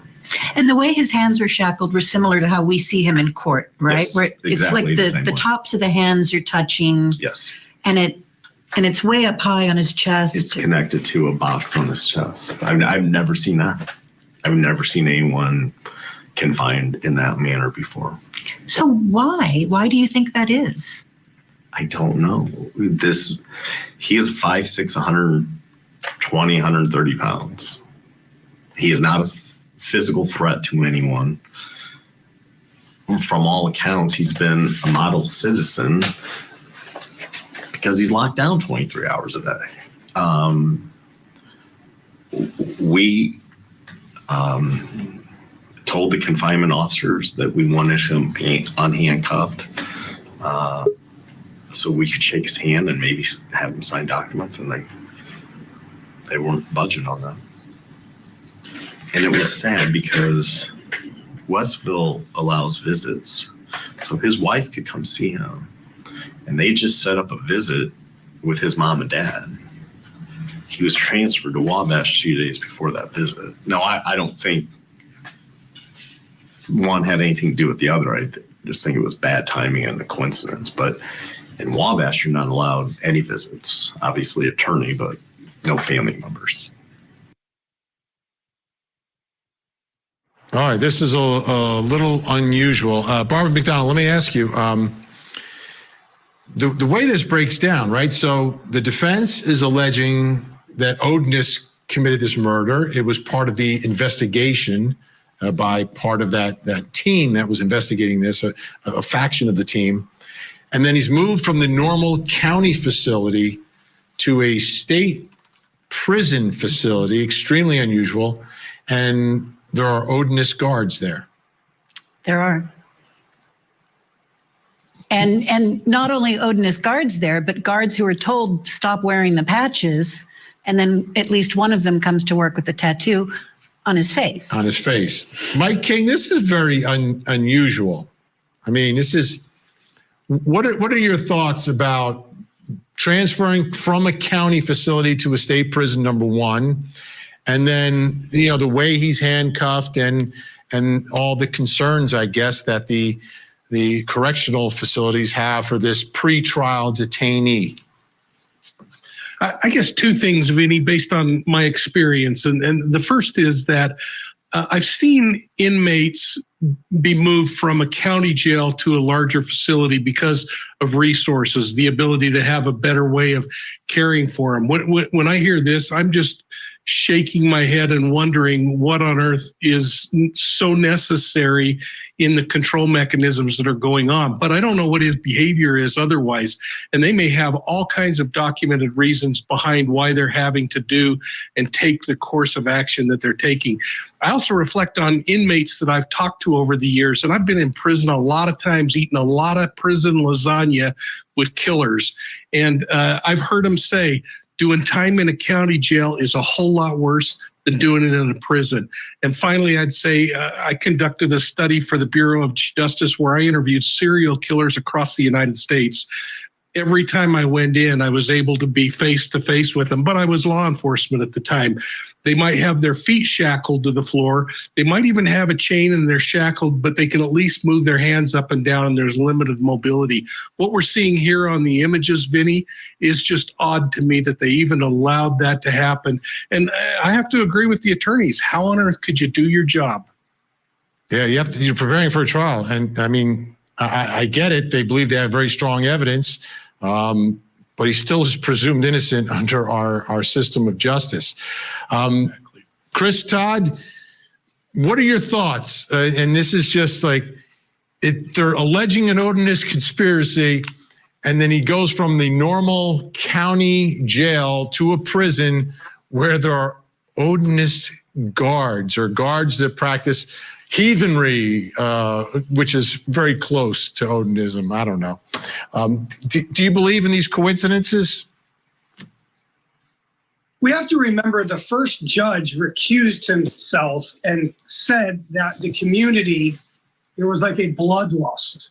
And I can tell you from experiences with the podcasters, the sleuths, the journalists, everybody wants to get somebody on this case. These two girls were tortured and murdered, and someone's going to pay for it.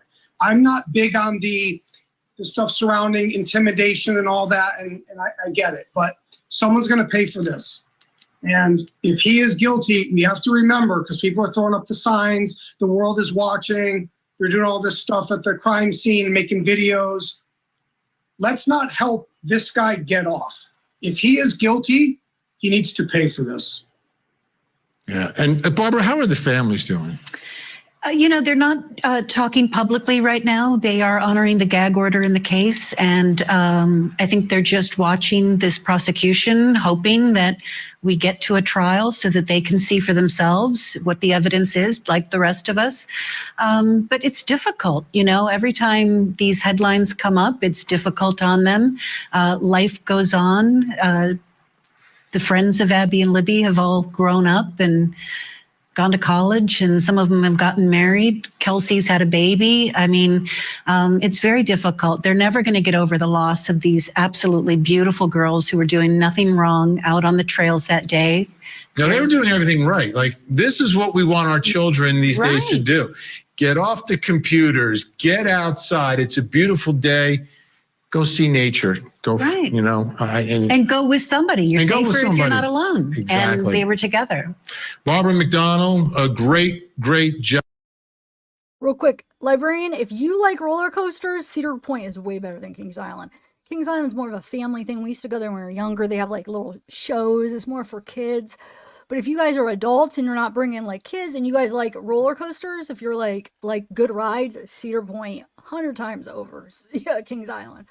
Kings Island is cool just for maybe a laid back. They have a couple, you know, some good roller coasters, but Cedar Point is getting the new, they're building, I don't know if it's going to be up this summer, the new dragster where they have double sides where they go up. If you're familiar with the dragster, they have ones where it's double.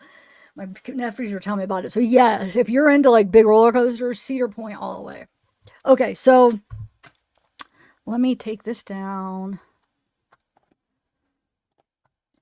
Take that out. Okay. Anthony's in the house. Got Anthony backstage. I asked him to come discuss. Thank you for coming, Anthony. Hold on one second. Let me get rid of this. Okay. Thank you for coming. What's up? What's up? Wait, can you hear me? I'm not good with your introductions like you do. I'm so bad with it. Usually when I have like special guests, I make them or they write one for me, like Dr. Latina wrote me. I get nervous. Anything scripted, I can't do it. Like, I don't know. Anyway, so thank you for coming on. What do you think of this, the new document that came out today? I don't know. What do I think? What do you look like you're hesitant to see my reaction to it. No, because I'm just curious because I know. So you don't think that Patrick and Brad have anything to do with it, right? Nope. Okay. And I think that they don't either. You think Brad and well, no, I think that the attorneys really don't think they have anything to do with it either. That you do? I think, yeah, because I think they're just stretching. I mean, look, they're saying that these two guys are the killer, right? That these two guys are responsible for it, but they offer no evidence as to what could link them to the crime in any way, shape, or form. They just say, oh, because you deleted an interview with these guys and we can't see what they said then versus what they said now. But the whole Frank's memorandum, they laid out reasons why they thought they were involved, though, and now but the Frank's memorandum was denied, so it has to be off the table. Well, the warrant to them to get the warrant for like the stuff that's denied. They could still bring in this stuff. I mean, they could still talk about that defense. They just, you know what I'm saying? They just didn't. Yeah.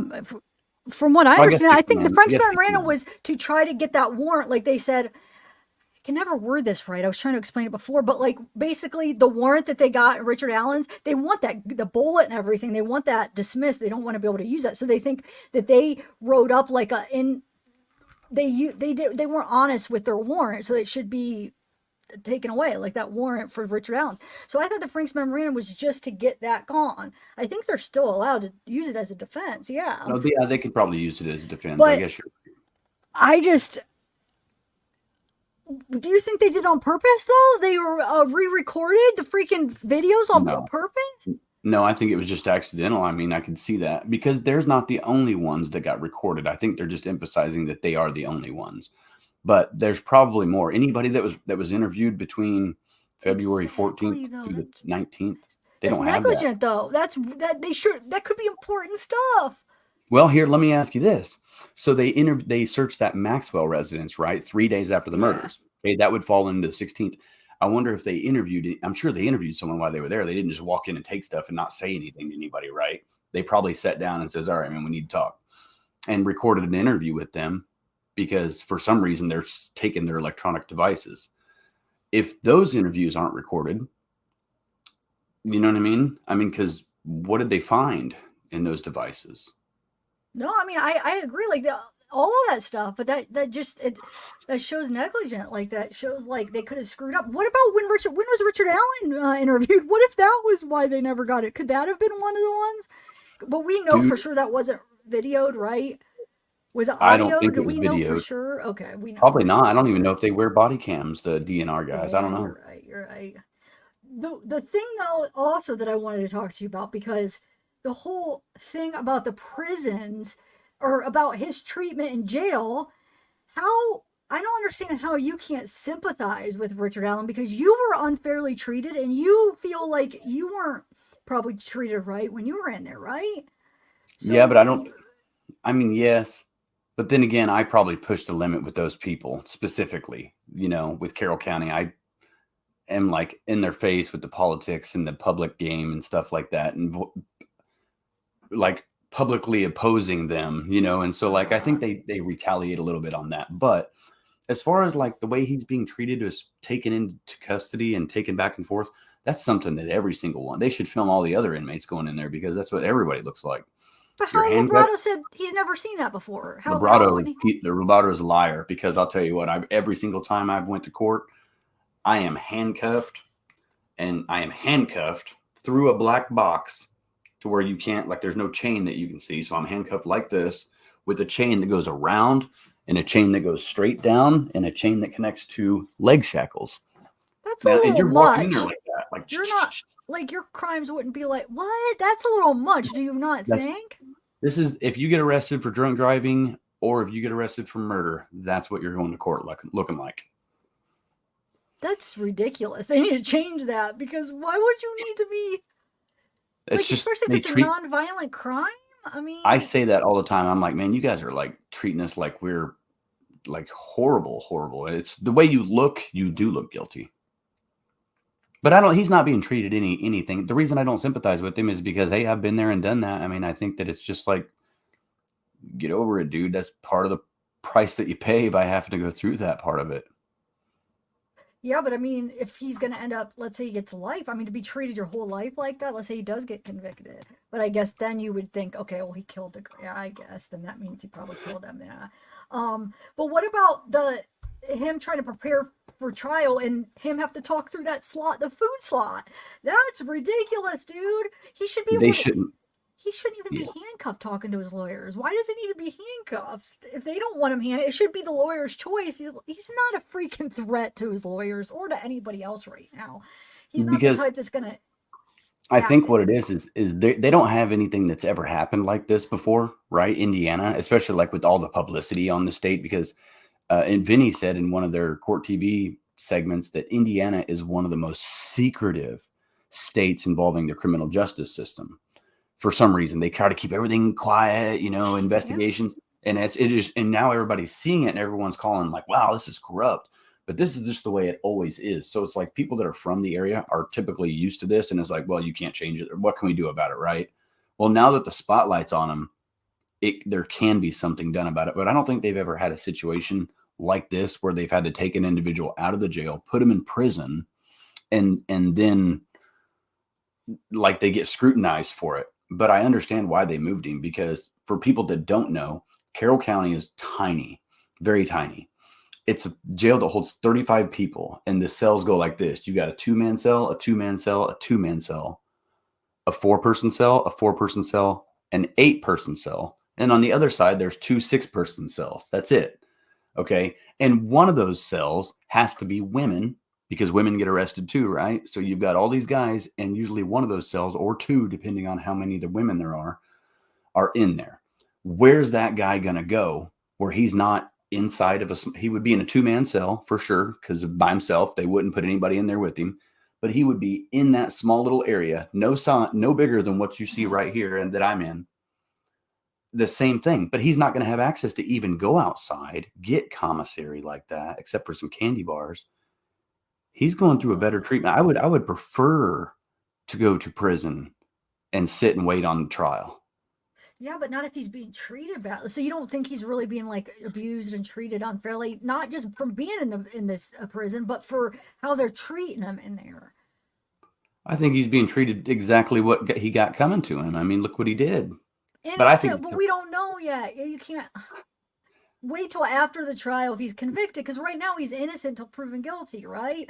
So Okay, technically, okay, yeah. Is that okay? So I actually just did a whole live stream. Is that really a thing? Come on now, you've been in it the system, should right? be though. Okay, but okay, have you ever been arrested and not been able to post bond? No, well, I didn't post bond, but I got no. Oh, okay. Well, So what I about don't people that know. can't? What about people? Okay, let's say you get arrested and you can't post a bond, right? And you're sitting in jail for a year waiting on trial, and then you're found not guilty. But you already served a year, so technically you're guilty trying to prove your innocence to get out of it. Yeah, it's not fair. I know. It's Yeah. not fair. They say presumed innocence, but I think that they lean more towards you're guilty and we're going to hold you until we can prove it. Till you can prove you're innocent. I'm just not convinced. I don't know. I don't know why I still have a little bit of doubt. For sure about him being the only person, but I don't know why. I'm just like, I have doubt, even though I don't know. Well, what do you think about the new discovery? Yeah, I wanted you to bring that up. Do you have do they really, what kind of proof? Just the person saying that, or is there some kind of documents that show that? Because I didn't get to look at it. No, there's no documents that show it. Only Kara Weineke, you know who she is, right? Yeah. She posted that on Twitter and said that it was true. So I took that as that's the attorney for the attorney. Yeah, she so, wouldn't lie about that. She wouldn't just make that up on Twitter.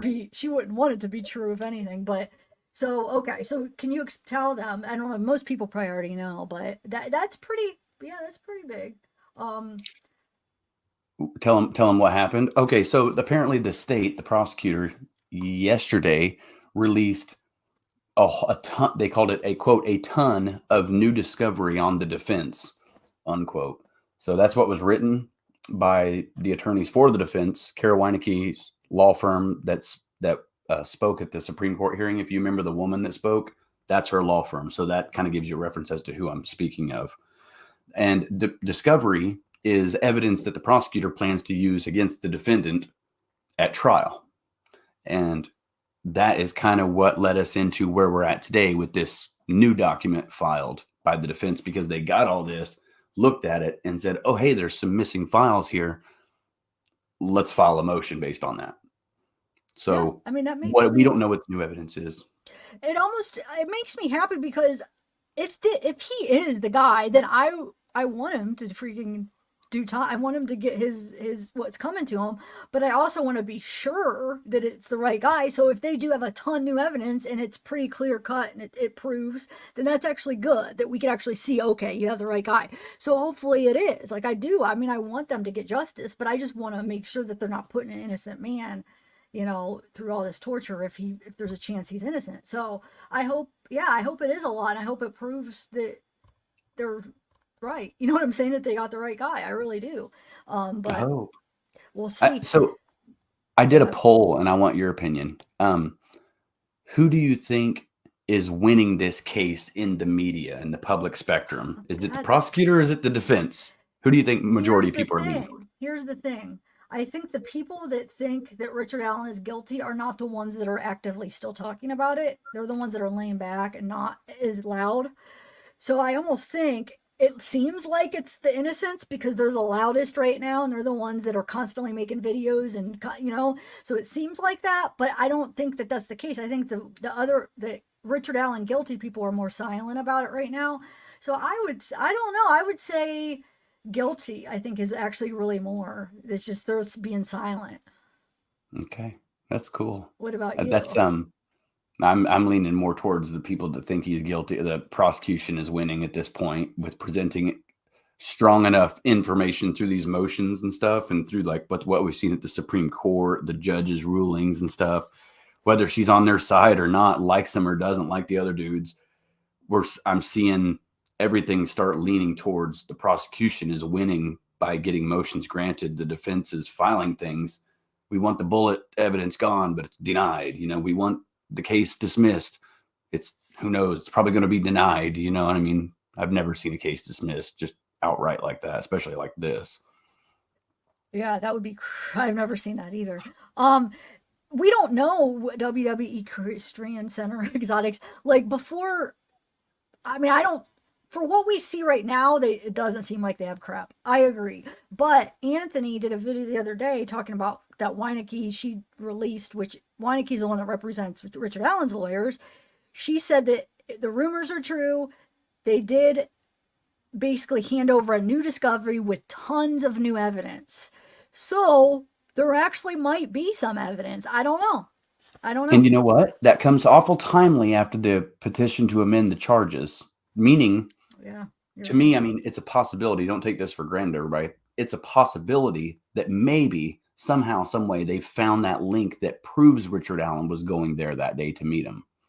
I think that if they can prove that he went there specifically to meet them, whether it's through that social media Anthony Schantz account or Keegan Klein or whatever, then I think they can prove that he went there to intentionally do that. And it wasn't just he was out there and happened to see him and, oh, okay, you know. That's what I think. There's probably a good chance it's some kind of link like that. You're right.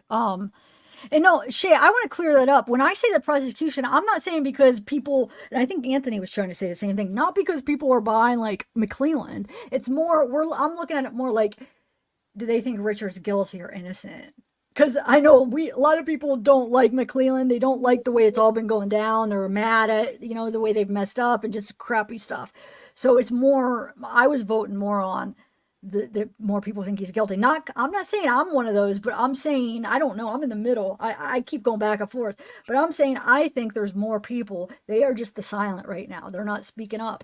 The loud ones right now are the ones that think Richard's innocent. So it seems like there's more, but I don't know. I could be wrong. Actually, let me do a poll. But think about this, though. The people that are here, there might be more likely to be following it right now because they think he's innocent. I don't know, though. Let me see. Because that's fine. Look, that's fine. So, I mean, okay, so here's the question, everybody. So the question's not if you think he's guilty or innocent. The question is, who do you think is winning the case in the media? Like the prosecutor or the defense? Like, who is putting out the best information that's coming to you through the news or through outlets like Zav or me, to where you look at it and you go, you know what, man, I'm tending to believe the defense's theory more than I am the prosecution. Oh, wait a minute. Then I misunderstood what your question. Okay, hold on. I got to think about this innocent again. or guilty. Who do you think is like, okay, so you know how like in the media, okay, so we're sitting here every day like me. I'm a Delphi dude, so I'm like sitting here waiting for Delphi news. Bam, I see the judge denies a motion for the defense, and I'm like, yes, that's one up for the prosecution, right? Ding. And then it comes back and it's like the defense files to disqualify the judge. And it's like, oh no. So there's ding. So then it's, you see what I'm saying? Yeah, but I'm going to have to change it then. I think the defense is winning in the media right now, as of right now. Okay. Because they like have more going on. That's, yeah. With their motions getting denied. Okay, today, you think so? Today changed it. What about yesterday before this came out? No, I still think the defense. I do. I think because dude, they came back, like the defense was at, and then after the Franks memorandum, they just skyrocketed for like people. Everybody was okay with, oh yeah, they just thought Richard was guilty, never second thought, most people, right? And now the defense did a phenomenal job at changing that, like as far as, in the media lately, yes, they changed a lot of people because most people just accepted it. There was like everybody just thought it was him, right? Yep. So yeah, I think which CD Smith can't answer guilty. So Teresa was asking, did you answer? Teresa said, what do you think? Do you think he's innocent or guilty? My answer is really easy. So I made a little short video on my channel. I would tell everybody to go watch it. I think he's guilty all day.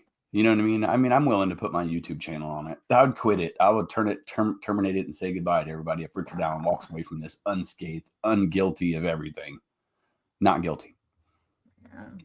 I'll bow down. I'll give my channel to Zav, and you guys can just make fun of me about how I was wrong about it. But I have a question. Have you ever thought that with anybody else, and as the years went on with this case, where you thought it was the person? I've always thought that only one other person was really compelling to me, and that was Daniel Nations, the first person of interest, because he looked so much like it. And he was like, had a history of stalking women on hiking trails and like doing stuff like that with like publicly sex things and stuff. And then he disappeared the day the sketch was released. And I'm like, okay, this is too coincidental, but I couldn't place him in Delphi. I could place him everywhere but Delphi. And he was actively speaking to me in videos and everything like that saying, I didn't do this. And like, I want to give a statement to the public and say, hey man, I want to know why I haven't been cleared. And he did. I got all those recordings and stuff. Wow. That's So cool. Huh. I thought he could have been, but I couldn't place him in Yeah, he Delphi. looked Richard very Allen, I can place him in Delphi. It's Shay, the interviews of Patrick and Brad Holder got recorded over. Like, so like there's 3 days, was it 3 days, 3 or 4 days or whatever, where stuff got recorded over. So any video got recorded over. 6 days. Okay, sorry. 14, 6 days. but it wasn't just theirs. It was all recordings, it said. Yeah. And then Yeah, that so any would have interview fell with- in the time of their interviews. So Dude, any interview. That's crazy. I wonder who all was interviewed in I that want to time. know. That's important. The defense should figure out what interviews are we missing here. They should have like a transcript of them all, though, shouldn't there, or no? It does. They did. They have it in there. That's what the defense But- is saying. Is it says in there. But very interview little. with Patrick. Yeah, but like I mean, like a whole transcript. You could tell that Oh. there's not all of it. They just show little parts or little. Yeah, and that's the thing is they lost it because they just wrote down a narrative of what someone watched on the interview. Sit there and watch the interview like we would and go, oh, take some notes, Yeah. and then accidentally record over it. That sucks. So Teresa says Gall's behavior makes me think she knows something that proves his guilt. Huh? Like what behavior do you mean? Which Just one? like maybe with the denying the motions and siding strictly with the prosecution. But I'm telling you, people, I don't see too many cases like this where a judge sides a lot with the defense. Really. I mean, you always see these people fighting for their lives. I mean, look at the Koberger case. Look at all the stuff they're filing in that case. He didn't do it and stuff. And Yeah, he has a good lawyer too. So I feel like Richard's got some good defense, and Koberger, I think she's pretty good. It seems like so where she's at least in the media, she's creating a lot of doubt in the media of him. So so it does pay to have a good lawyer. I feel bad because I don't know if you are familiar or watched the Jennifer Crumbly trial. Her lawyer, I think, screwed it. Her lawyer was so scattered. Like wonder if Jennifer's like, she should appeal it under like, what's that one where, ineffective. yeah, ineffective counsel or whatever, because she was scattered. And I think her potential was really good. I think she has a good history, but maybe something was going on in her life, but she was so scattered that trial. And I feel bad for Jennifer because of that, because it makes a huge difference if you have a good lawyer, you know, which it could get guilty people off, and the opposite if there's a good good state, you know what I'm saying? It's crazy. It can. And you know Yeah. what? A case I want to refer you to watch. Have you ever seen that show Accused? I think it's on like A&E or something. It's called Accused. You can find promos of it on YouTube. It's where they go into they follow a video camera, like they follow the life of a defendant and his criminal defense attorney as they go to trial for something like murder. Oh, I've seen like specific ones like Peterson, but no, I haven't seen the show. Okay. So there's a show called Accused, and it's on one of those crime things. You can find promos of it on YouTube, but there's a case of a man named Jason Carter who was accused of killing his mom. Now, his story was, I showed up and my mom is on the floor in the kitchen, and I go to help her and call my dad first and then call the police. And the police are like, oh, no. He should have called the police first, not his dad. He committed the crime. Okay. Now he's on trial for murder of his mom. Now his defense attorney used the same type of defense that the Delphi attorneys are using, a third party defense. And they said, based on a lady that submitted a tip to law enforcement, a recorded conversation that they had, said there were these guys talking about going and robbing that lady's house because she had pills and they wanted to take them and sell them as drugs. Now, law enforcement, what the defense claimed was law enforcement never properly investigated these guys to prove that they actually didn't go try to rob her that day, right? And basically when they interrogated the officer that investigated it, they said, can you tell us exactly where those gentlemen were that day? I can't. Okay, bam. That's because they committed the murders, is what they said. Guess what? The jury believed it. He was found not guilty. Oh, so you don't believe it? Are you saying you don't believe it? No, I think I believe it, but that's just a case where the suspect was accused. Wow. his defense attorney pointed really the finger good. at someone else to cause the reasonable doubt enough to where they could say, what if they can't say? What if they do that in this case and they say, hey, Brad Holder, where were you that day? Law enforcement, can you show us where Brad Holder was that day? No, you can't? That's because he was committing the crime, everybody. That's what they're going to say. Well, I'm sure I'm sure the state will probably prepare him to, like, where's your alibi? Have it strong and believable. Where did I forget where Brad said, hold on, where was Brad? At work, right? He was supposedly at work, but they said they can't prove it because of the whole, I don't know. There were some reasons they listed out in the Frank's memorandum, right? Patrick was at home, but that's a tough one because nobody could say, nobody So was saw him I. at home. So, I mean, anybody can say that. Prove it. yeah, it's true. I hope they can. Yeah, we do agree, Jay. I'm like, I don't know. I'm thinking about doing a video on it. I'm just that verdict. Oh, it made me want to cry. I Why? freaking What wanted to happened? cry watching it. Like, I wanted to give her a hug. I don't know. It's just that You feel trial in bad? general. I won't get into it now, but yeah, I wasn't very happy with the verdict because I hate to just leave it at that because I know a lot of people are going to disagree, but I would like to give my reasons, but maybe I will do a video later. Yeah, I think they made an example. They're making an example out of the parents, and she could potentially get, 67? She could get 15 years per charge. How many of the charges was it? 4, Jay? 4 manslaughter? She could potentially get 15 years. Involuntary manslaughter. 15 years, which hopefully she won't get the max, but I mean, she's already been in there for a while. Her son shot up the school. It was her son. Yeah, I know. And Ethan? Is it Ethan? Yeah. and now, So why were they charged? That's what I don't get. I guess you can talk about it on a different stream. There's things where it's a long story, but I think if they're going to blame them, then the school needs to be liable to. The school needs to be charged too, because Ethan was on the school freaking property. He's their responsibility when he's on their property. If they were so worried about him, why didn't they check his bag? Why didn't they check his bag? But they're blaming the parents. And yeah, the parents are to blame. They missed some things, but the parents aren't freaking doctors. They're not psychologists. They don't know that this, you know what I'm saying? They're like, oh, they should have seen like these signs, but they're not doctors. Like, they're bad parents. Yeah, they made bad choices. Yeah, but should they do almost like 20, 40, 60 years? Like, no, I'm sorry. I don't agree. I'm sorry. That got too heated. I did cry when I was watching her face when they read it. She looked so broken down and just beat down and just, like she's been in jail for a while now. And it's just like, I just don't think she should have to do any more time. Yeah, I think she screwed up, but to do that much time, no, she's not the murderer here. I'm sorry.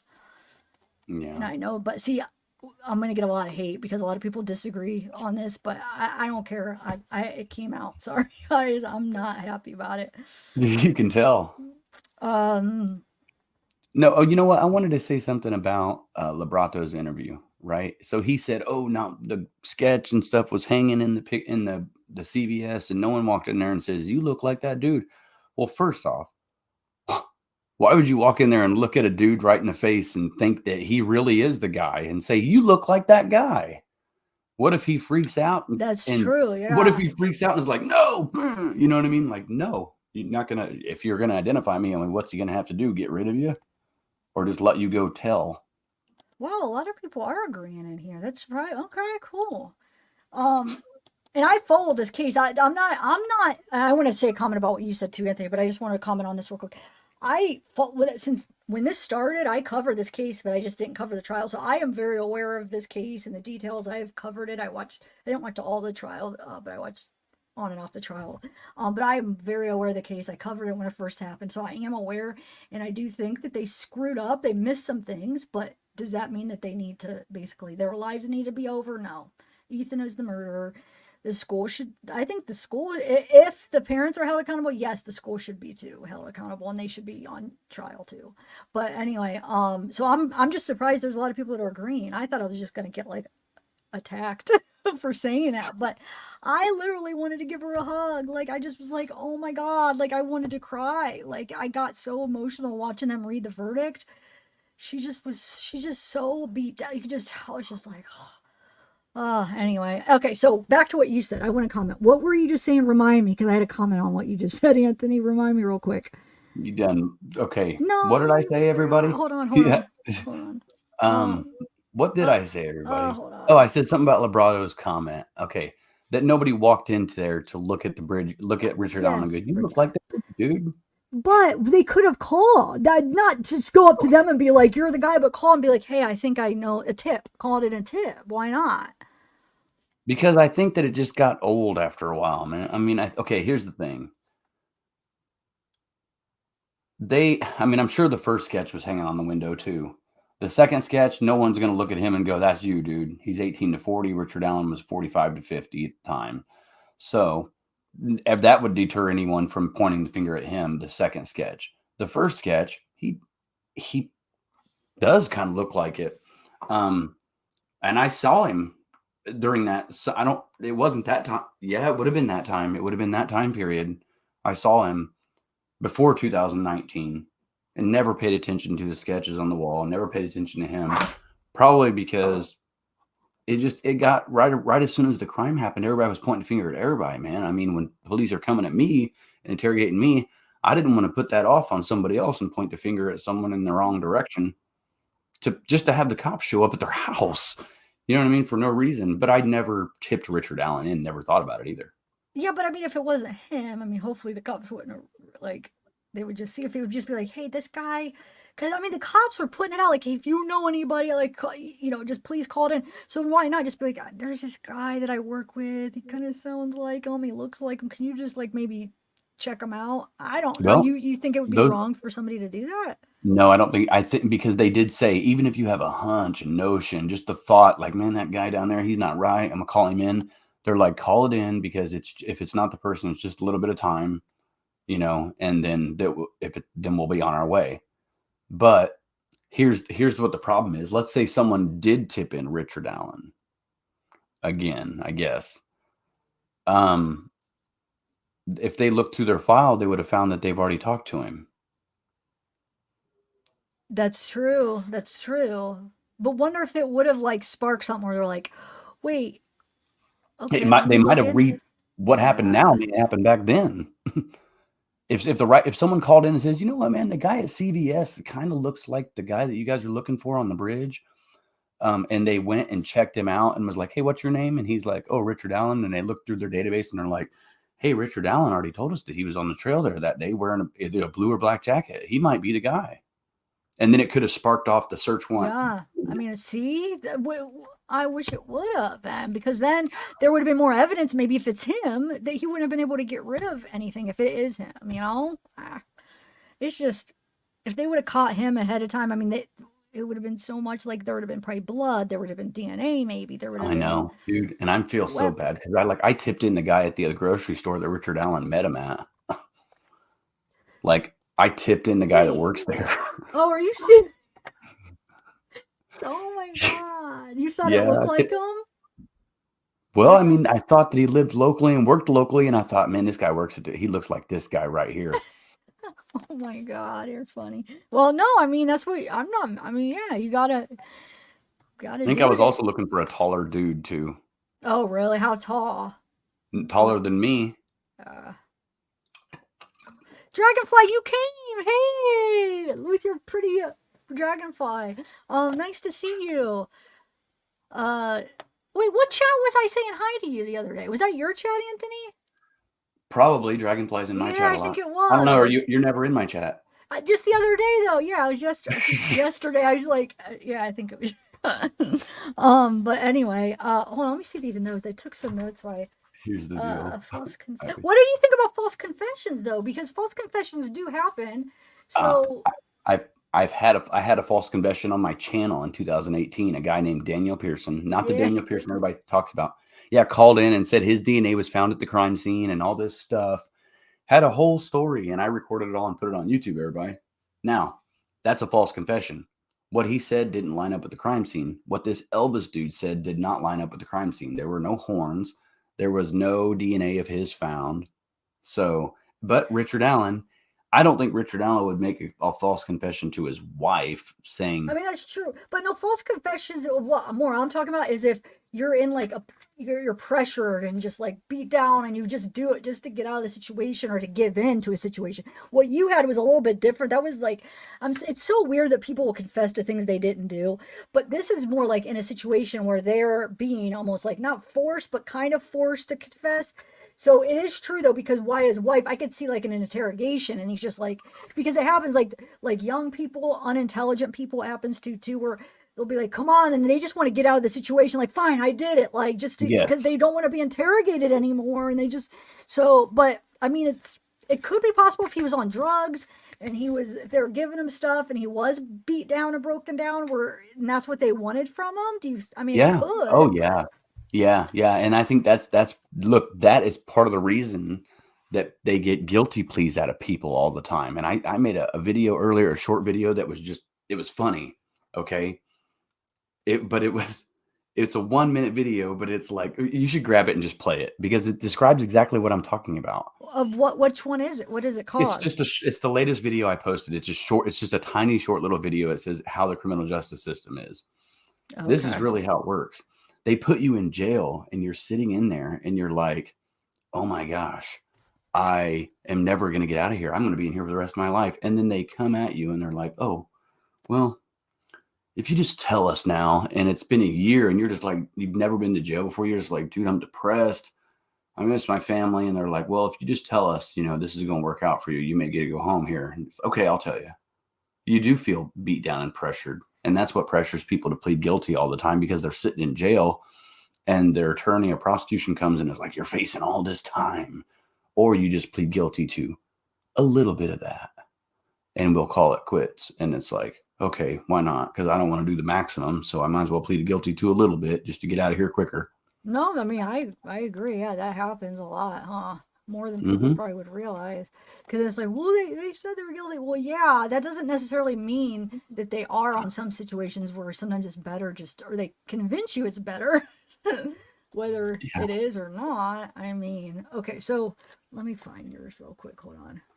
So it's a short, you're saying? No, it's not a short. I think it's actual. I don't know. I think it's actual 1 minute video. Let me see. Okay. It's a short video. It's the Where did latest. Stuff go. Hold on. What happened? That was weird. Yeah, it's a short. Where did you go? Oh, she must have cut out, ladies and gentlemen. Zavgirl cut out. She will be right back. I am 100% positive of that.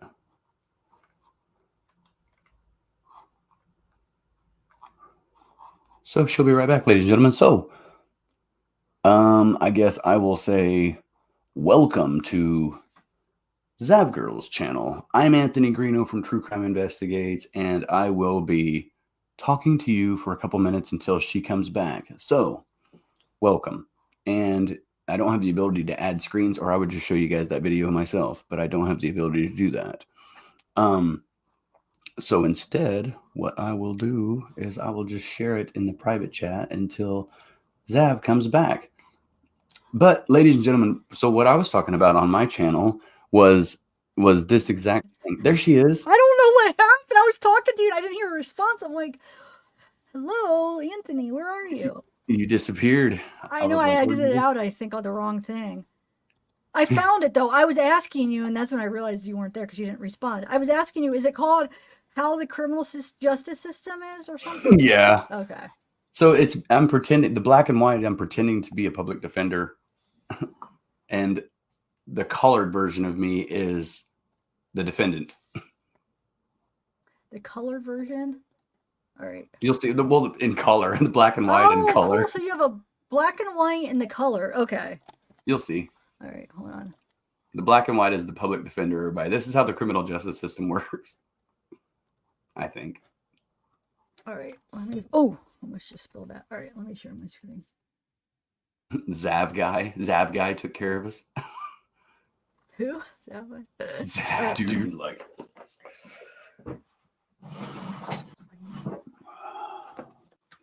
Son, this here's a plea bargain. It's as good as it's gonna get. I suggest you sign it. Otherwise, Well, otherwise, right? They want me to serve 20 days in jail and plead guilty to something that I didn't know was against the law? And your attorney goes, well, 20 days, son. 20 days. You're facing up to a year. I'm facing a year in jail, maybe prison. I suggest you plead guilty to the 20 days. All right, I'm pleading guilty, dude. You know what? I'll do 40. Let's just go ahead and add another 20 onto it. We're good. Is that not prohibited? Yeah, Seems like I mean, yeah. Wait, are you? Hold on a second. There we go. Okay. Yeah. No, it's crazy. It's sucky how it is sometimes, but people get tricked, and some people just don't even know better. And I mean, oh, Rumble. That's what I want to start doing. Thank you for reminding me, Derpsine. I was gonna do a live stream on both, and I forgot. I want to do that once just to see where you do it both. I keep forgetting. Do the cop face, Greenhouse. Somebody said. Can you hear me? What? They said do the cop face. I don't know what that means. The cop face. Now you're putting me on the spot, people. You're gonna embarrass me. Sorry. Oh, you're like me. I can't be put on the spot. Like to do something. I thought you could for some reason. I can. You know what? I can be. I don't know. What's the cop face? I don't know. Maybe she's talking about on Hold that on. video, that face. Oh yeah, this one. Okay, only if she does. Okay, do this. Do this. You cannot laugh. That's hard to do it when you're smiling because Do it's it the again. opposite. Hold on. Wait, I can't because I was fighting. My laugh is fighting the. I can't be serious right now when I'm doing it. That's good. Oh my god. Oh yeah, Tanya, they do. Oh wait, did you send? Oh, you sent me the link to that. Oh well, you made it easy. How the bullet they found is from Richard's gun. Yeah, I mean, I don't know. I guess we'll see. We'll see how that all goes with the bullet, because So science might not be the best, but we'll see. yeah. So what they're saying is that since the bullet, when they say unspent round, everybody, that's a bullet that's not been fired. And what they're saying is, you know how you put the bullet in the gun, and then when you cock it, a bullet goes into the chamber for you to fire it. So when you pull the trigger, it shoots that bullet. What they're saying is, in the probable cause affidavit, they said Richard Allen the bridge guy walked up to him, pulled out a gun, cycled it, which means cocked it, and told him to go down the hill. So you hear a gun cock, they say. Then they find this bullet, which would indicate that instead of shooting them, he ejected it from his gun somehow, some way, and it was there. So they're saying that markings from that being inside of that metal chamber right there, if you do that to a bunch of different bullets, they'll all come out with the same markings. If it's from that gun, is what they're saying. And they're saying each gun would produce a different mark, like a fingerprint, to that gun. I wish they could show the jury them doing it. They to will. multiple bullets, like to show them and then show it's the same thing. You know what? I would love to see them do that. To be like, all right, look, here's his gun. Here's a bullet. See no markings on it, and show it, and then actually put it in there and fire it and be like, now we're going to look at it compared to his bullet and show it how it. They don't really do that. They just show their analysis. I know, but that would be more convincing because I'm doubting, and then that would be such an easy thing to what is the word, to plant or whatever, to get a bullet and act like it's what they found. I know I shouldn't be doubting it, but sometimes it happens. If any county it would be them. Yeah, I know. And it would be real easy to get a search warrant and get his gun and then go shoot that bullet and say, oh, we found a bullet. I know. That's why I don't like that piece of evidence. So I'm hoping they found a connection. Like, I'm glad to hear they have new evidence, because I hope it's like, hey, we could connect him talking to the girls. Then that would be too much for him talking to him being there that day, too. That would be a much stronger case, Yeah, especially if they can link him to saying that he had some sort of electronic communication with him or knew about it somehow. then that refutes his whole claim is, I didn't see them there that day. Then why did you go? Because they were there. You know what I mean? Yeah, yeah. I mean, that would be hard to fight. I mean, deny that. I just wonder why does, if the indeed is the guy, like why does not only Librato but his lawyers, I feel like you could tell they really believe in his innocence. I don't feel like it's fake. I feel like they really believe it's not him.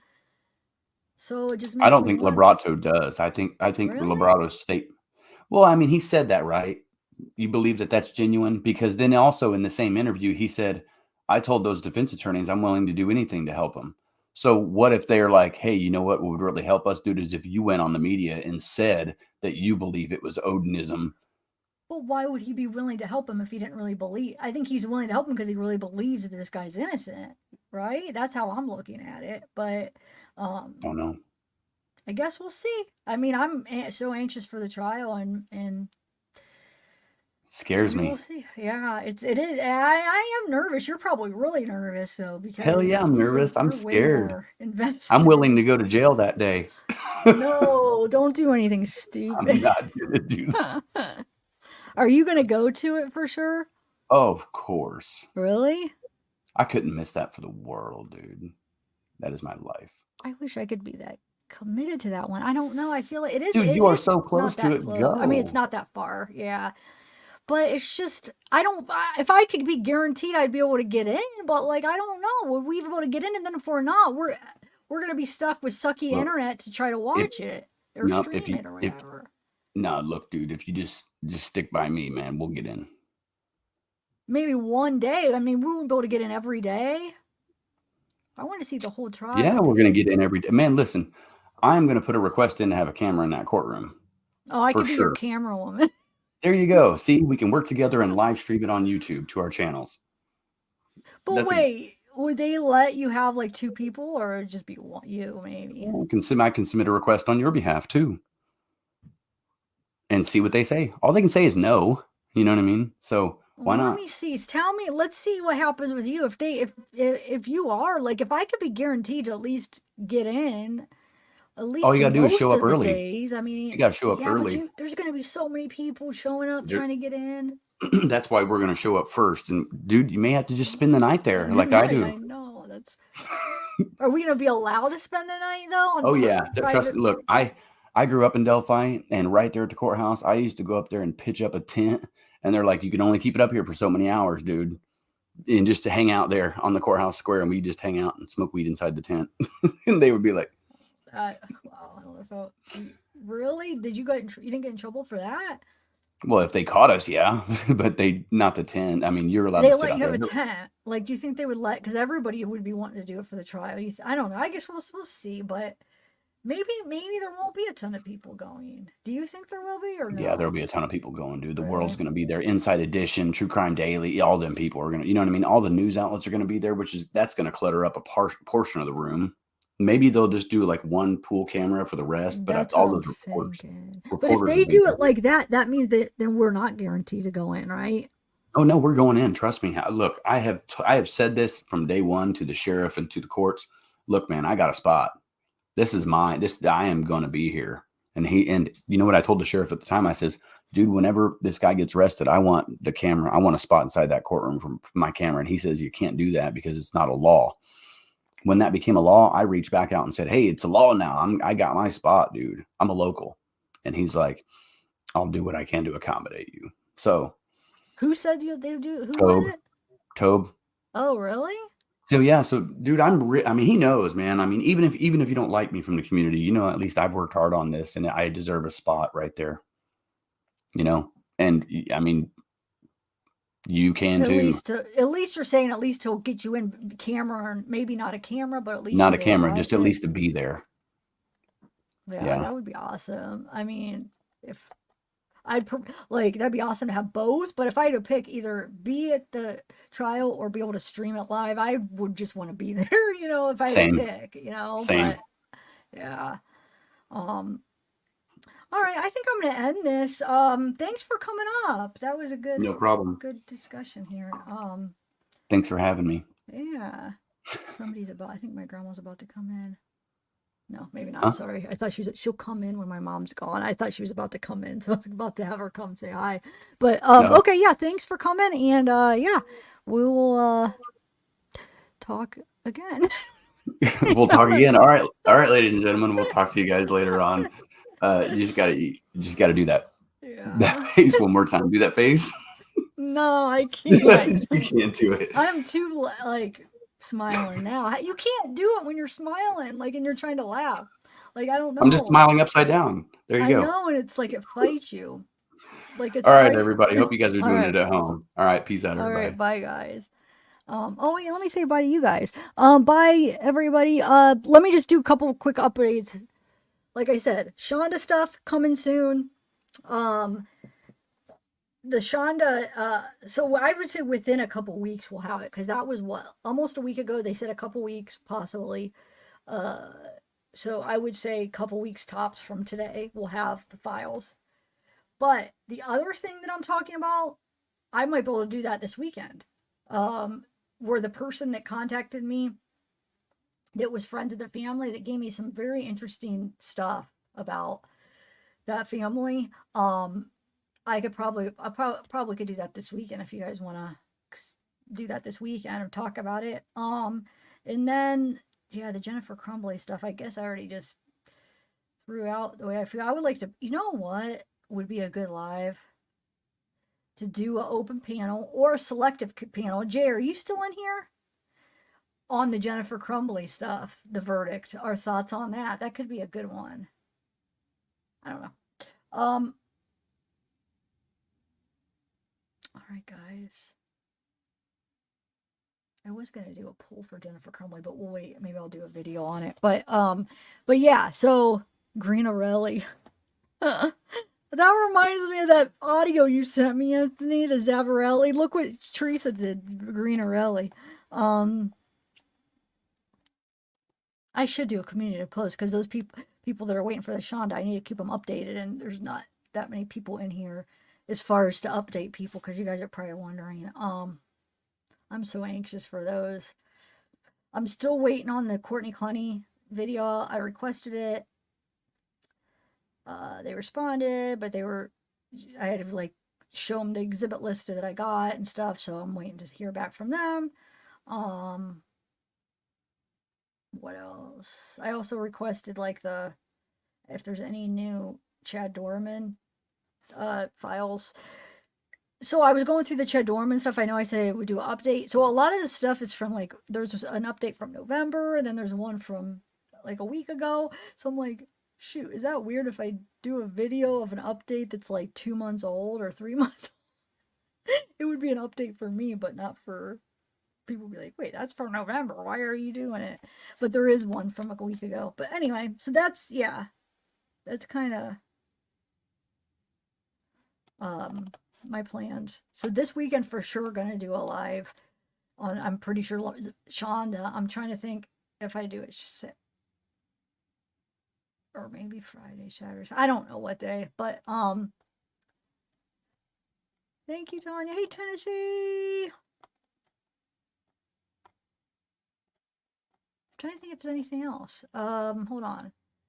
The Adam Montgomery, like I said, I chose not to do that because I can't commit. I got too many things going on to be able to make it where I'm going to be not at the house. So it's just like, you know what I'm saying? For me to put on, to do it and then leave, and then something goes wrong, nobody's here to be able to fix it. So, but we could discuss it. I figured, I kind of decided, you know what, I won't probably be able to watch every single minute of it, but I will watch, important things. I'll try to keep up as much as possible. And then we could even do like maybe next week, discuss what, how it's going. Because little Harmony, they still have not found her. And I hope, well, I don't think they will. I mean, I was saying, I hope after the trial they'll be able to know if they would have already found her, but they have not found her. What? Are you serious? I didn't know that. When did this happen? My email, yes, my email, it's in the description, Tennessee. Whoa, are you serious?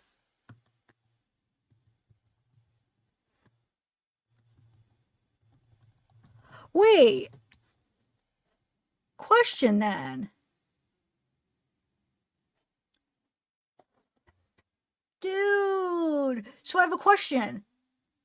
Then if he's taking the plea, a part of that plea should be telling them where she's at. Is that a part of the deal? The state better make that a part of the deal, because that's him basically admitting to it, right? Taking the deal, which you have to admit guilt to take the deal. So he needs to show them where it was. Or where it was. Sorry. He needs to show them where he put her. Is he, so Derpstein, is he, hold on, you guys. Oh my God, this is huge. I had no idea. Dang it. I should do a video later on that. Hold on a second. Dang, that's big. That's a big deal. So I bet you, I'm hoping a part of the deal is him telling him, because if he's admitting to tampering with evidence, abuse of the corpse, therefore he's admitting to knowing where she is, right? So he should have to tell him, right? That should be a part. I would hope that that's a part of the deal, that he has to tell him where he put her. Hold on. That is huge.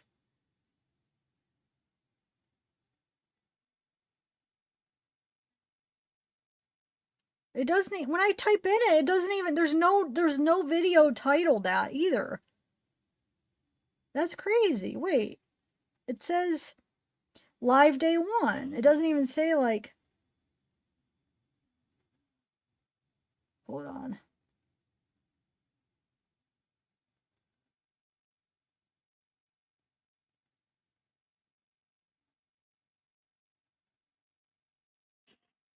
Okay, so that would mean he would be here on time.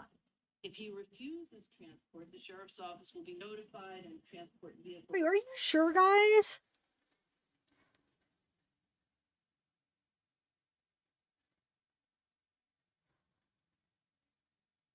Oh, okay. You guys are confusing me here. So he still has to go through the trial? Is he still going to the trial? He confirmed to the judge that he plans to plead guilty to the 2 charges of abuse of corpse, falsifying evidence. He has not pleaded guilty to murder and will continue to be tried on those charges. Is it still going to be now, though? Trees. That is like the best comment ever. Oh my God, I love that. That's hilarious. Oh my God. Oh, okay, wait, hold on. Let me just bring it up. Hold on. I might as well just bring it up. I was going to say, if I don't want to just, I could talk about it later, but you know what? Hold on. Let's just bring it up real quick. Let's just see what's going on. Officials that he will accept the transport, then transport will be informed and they'll immediately go up to the prison to get him, okay? So that would mean he would be here on time. If he refuses transport, the sheriff's office will be notified and transport vehicle will not be sent to New Hampshire State Prison. The New Hampshire State Prison shall notify the sheriff's office and provide documentation of the refusal to the court.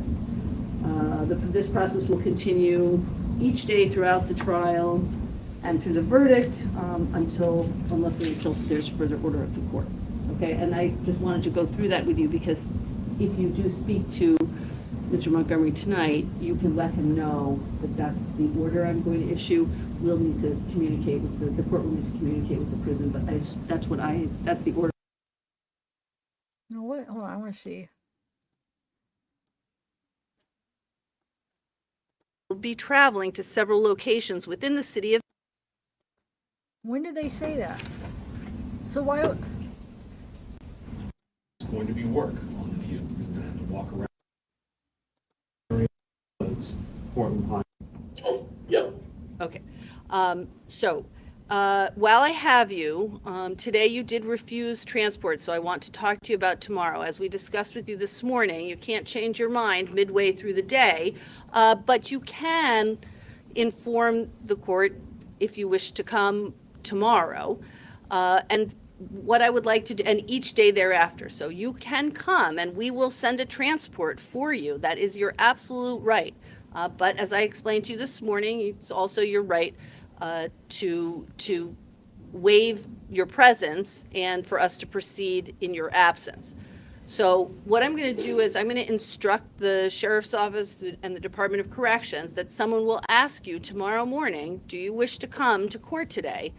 We will have transport available to you if you want to come, but I am not inclined to send a car up there to pick you up only to have you refuse. You admit, did you speak to each? Here we go. I'll probably do like cut this out as a clip and do a short or a pre-recorded just on this. Here we go.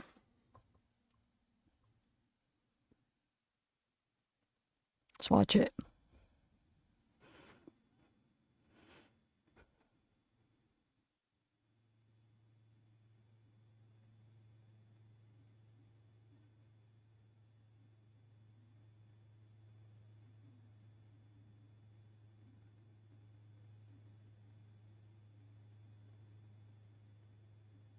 Come on.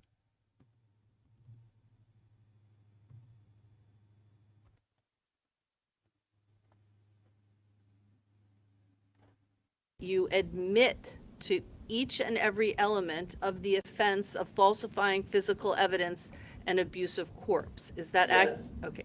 And did you speak with your lawyers in detail about that? Yes, I did. And have you reviewed the opening statement in which they will tell that to the jurors? Yes, I did. And do you wish for them to acknowledge your guilt on both of those charges, falsifying physical evidence and abuse of corpse? Yes. And do you understand that it would be the state's obligation to prove each and every element of those offenses beyond a reasonable doubt before the jury could find you guilty? Do you understand that? Yes. And that by agreeing to allow them to acknowledge this in opening statements, the jurors can find you guilty of those two offenses, relying Yes. on that information. Do you understand that? Yes. Okay, and that is what you wish to do? Yes, ma'am. Okay, do you have any further question about that? No, I do not. All right. Anything further that the state requests?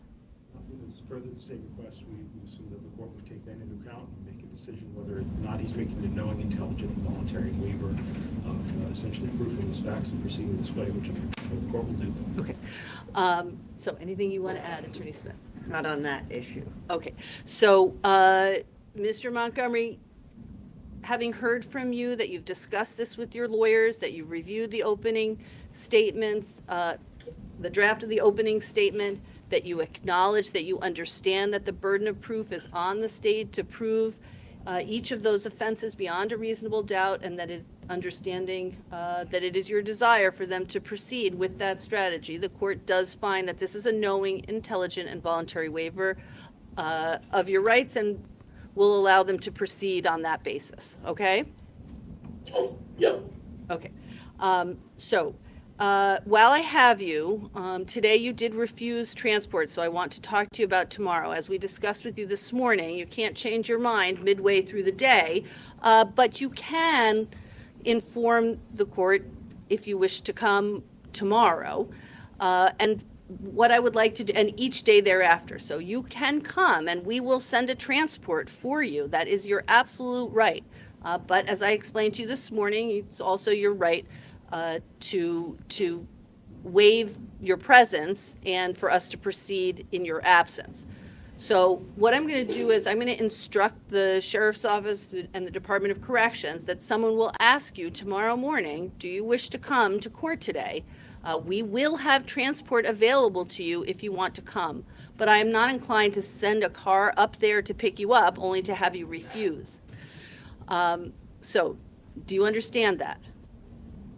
Yes, ma'am. Okay, do you have any concern about that procedure? No, I do not. Okay. So it is our intention to have someone ask you tomorrow morning whether or not you wish to come. And whenever they come to ask you that question, they're going to need an answer from you so that we have sufficient time to make sure that we get you down here in order for us to start the trial in a timely manner. Do you understand that? Yes, ma'am. Okay. And I believe your counsel will be speaking to you later, at some point later today? Not today. Oh, not We today. can't. Okay. 24-hour notice. Okay. So that's going to be the procedure for tomorrow morning and each day thereafter of this trial, unless and until the court there's- makes a different order on that. Do you Trial. understand that? Yes, ma'am. Okay. Is there anything further from the state while Mr. Montgomery is present? No, Your Honor. Okay. Thank you. Anything further from the defense? No, Your Honor. All right. Mr. Montgomery, you're free to go now. I appreciate that, that you are speaking with us when we need to speak with you, because we are keeping the jurors waiting when we do this. Okay. All right. Thank you. All right, you're all set.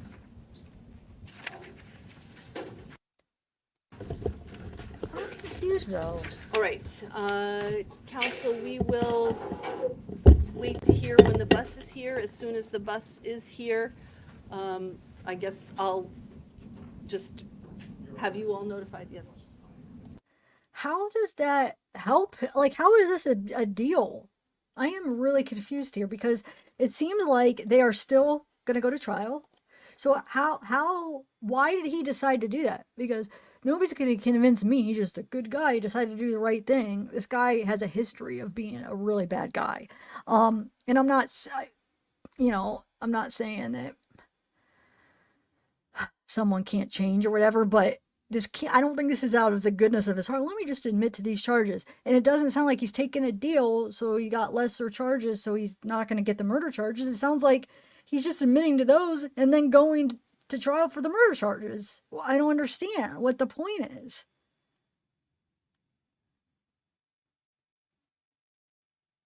What is going on?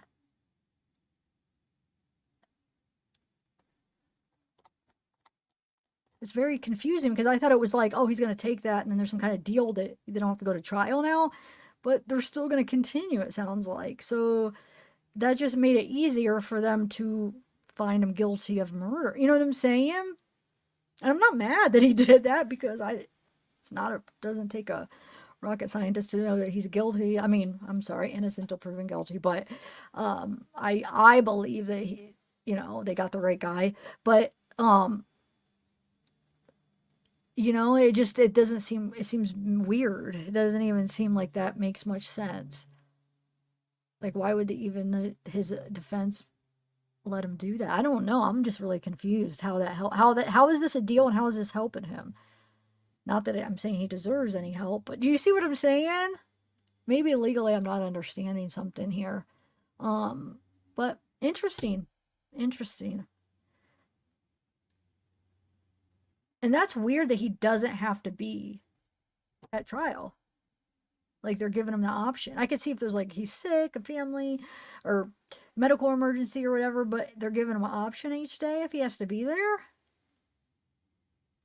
Oh, really, Wolfpack? I get that, but so you think he's gonna the defense is going to be that he is going to name and basically for him admitting that he did that, it will help him to say, like, I saw somebody else kill her, so therefore, he can admit that he saw that. Is that what it is? I guess that does make sense. So for him to either deny everything, it would be hard to be like, I didn't see anything, and then for him to say it was her, but I guess if he's saying, yeah, I helped her move the body, I helped her do this, but I'm not the one that killed her, I guess I could see how that could work. That could be better for him to say that. So he's probably is going to blame his Kayla, I'm guessing, which,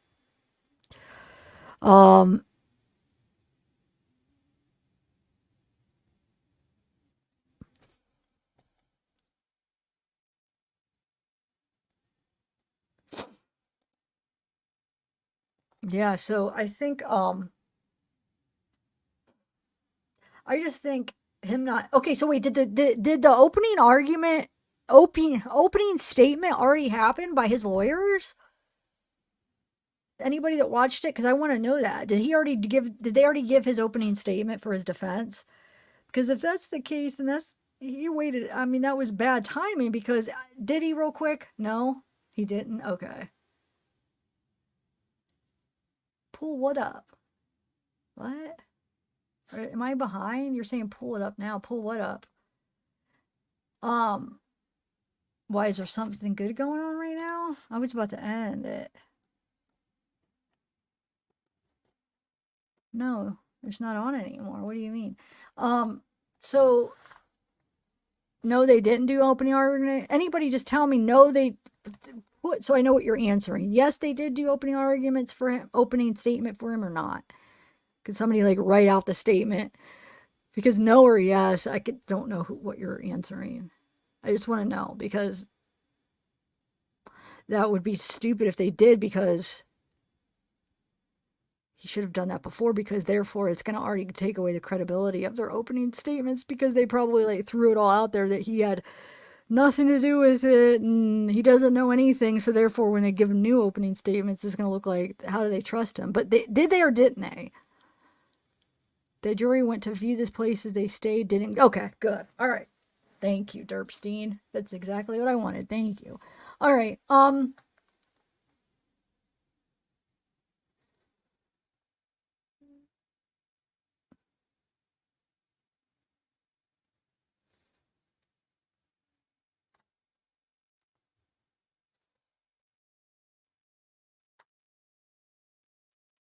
I don't know. Chat is confusing me right now. I'm just going to end it right now, guys. But thank you. I might just make this. I might do that. Cut that little part out and make it a separate video. Because that's huge, dude. That's a pretty big deal, really. I mean, I don't know how it's going to affect everything, as far as like in the end of if it is good or not, in the end. But it could go either way, I guess. Guess we'll see. All right, bye guys.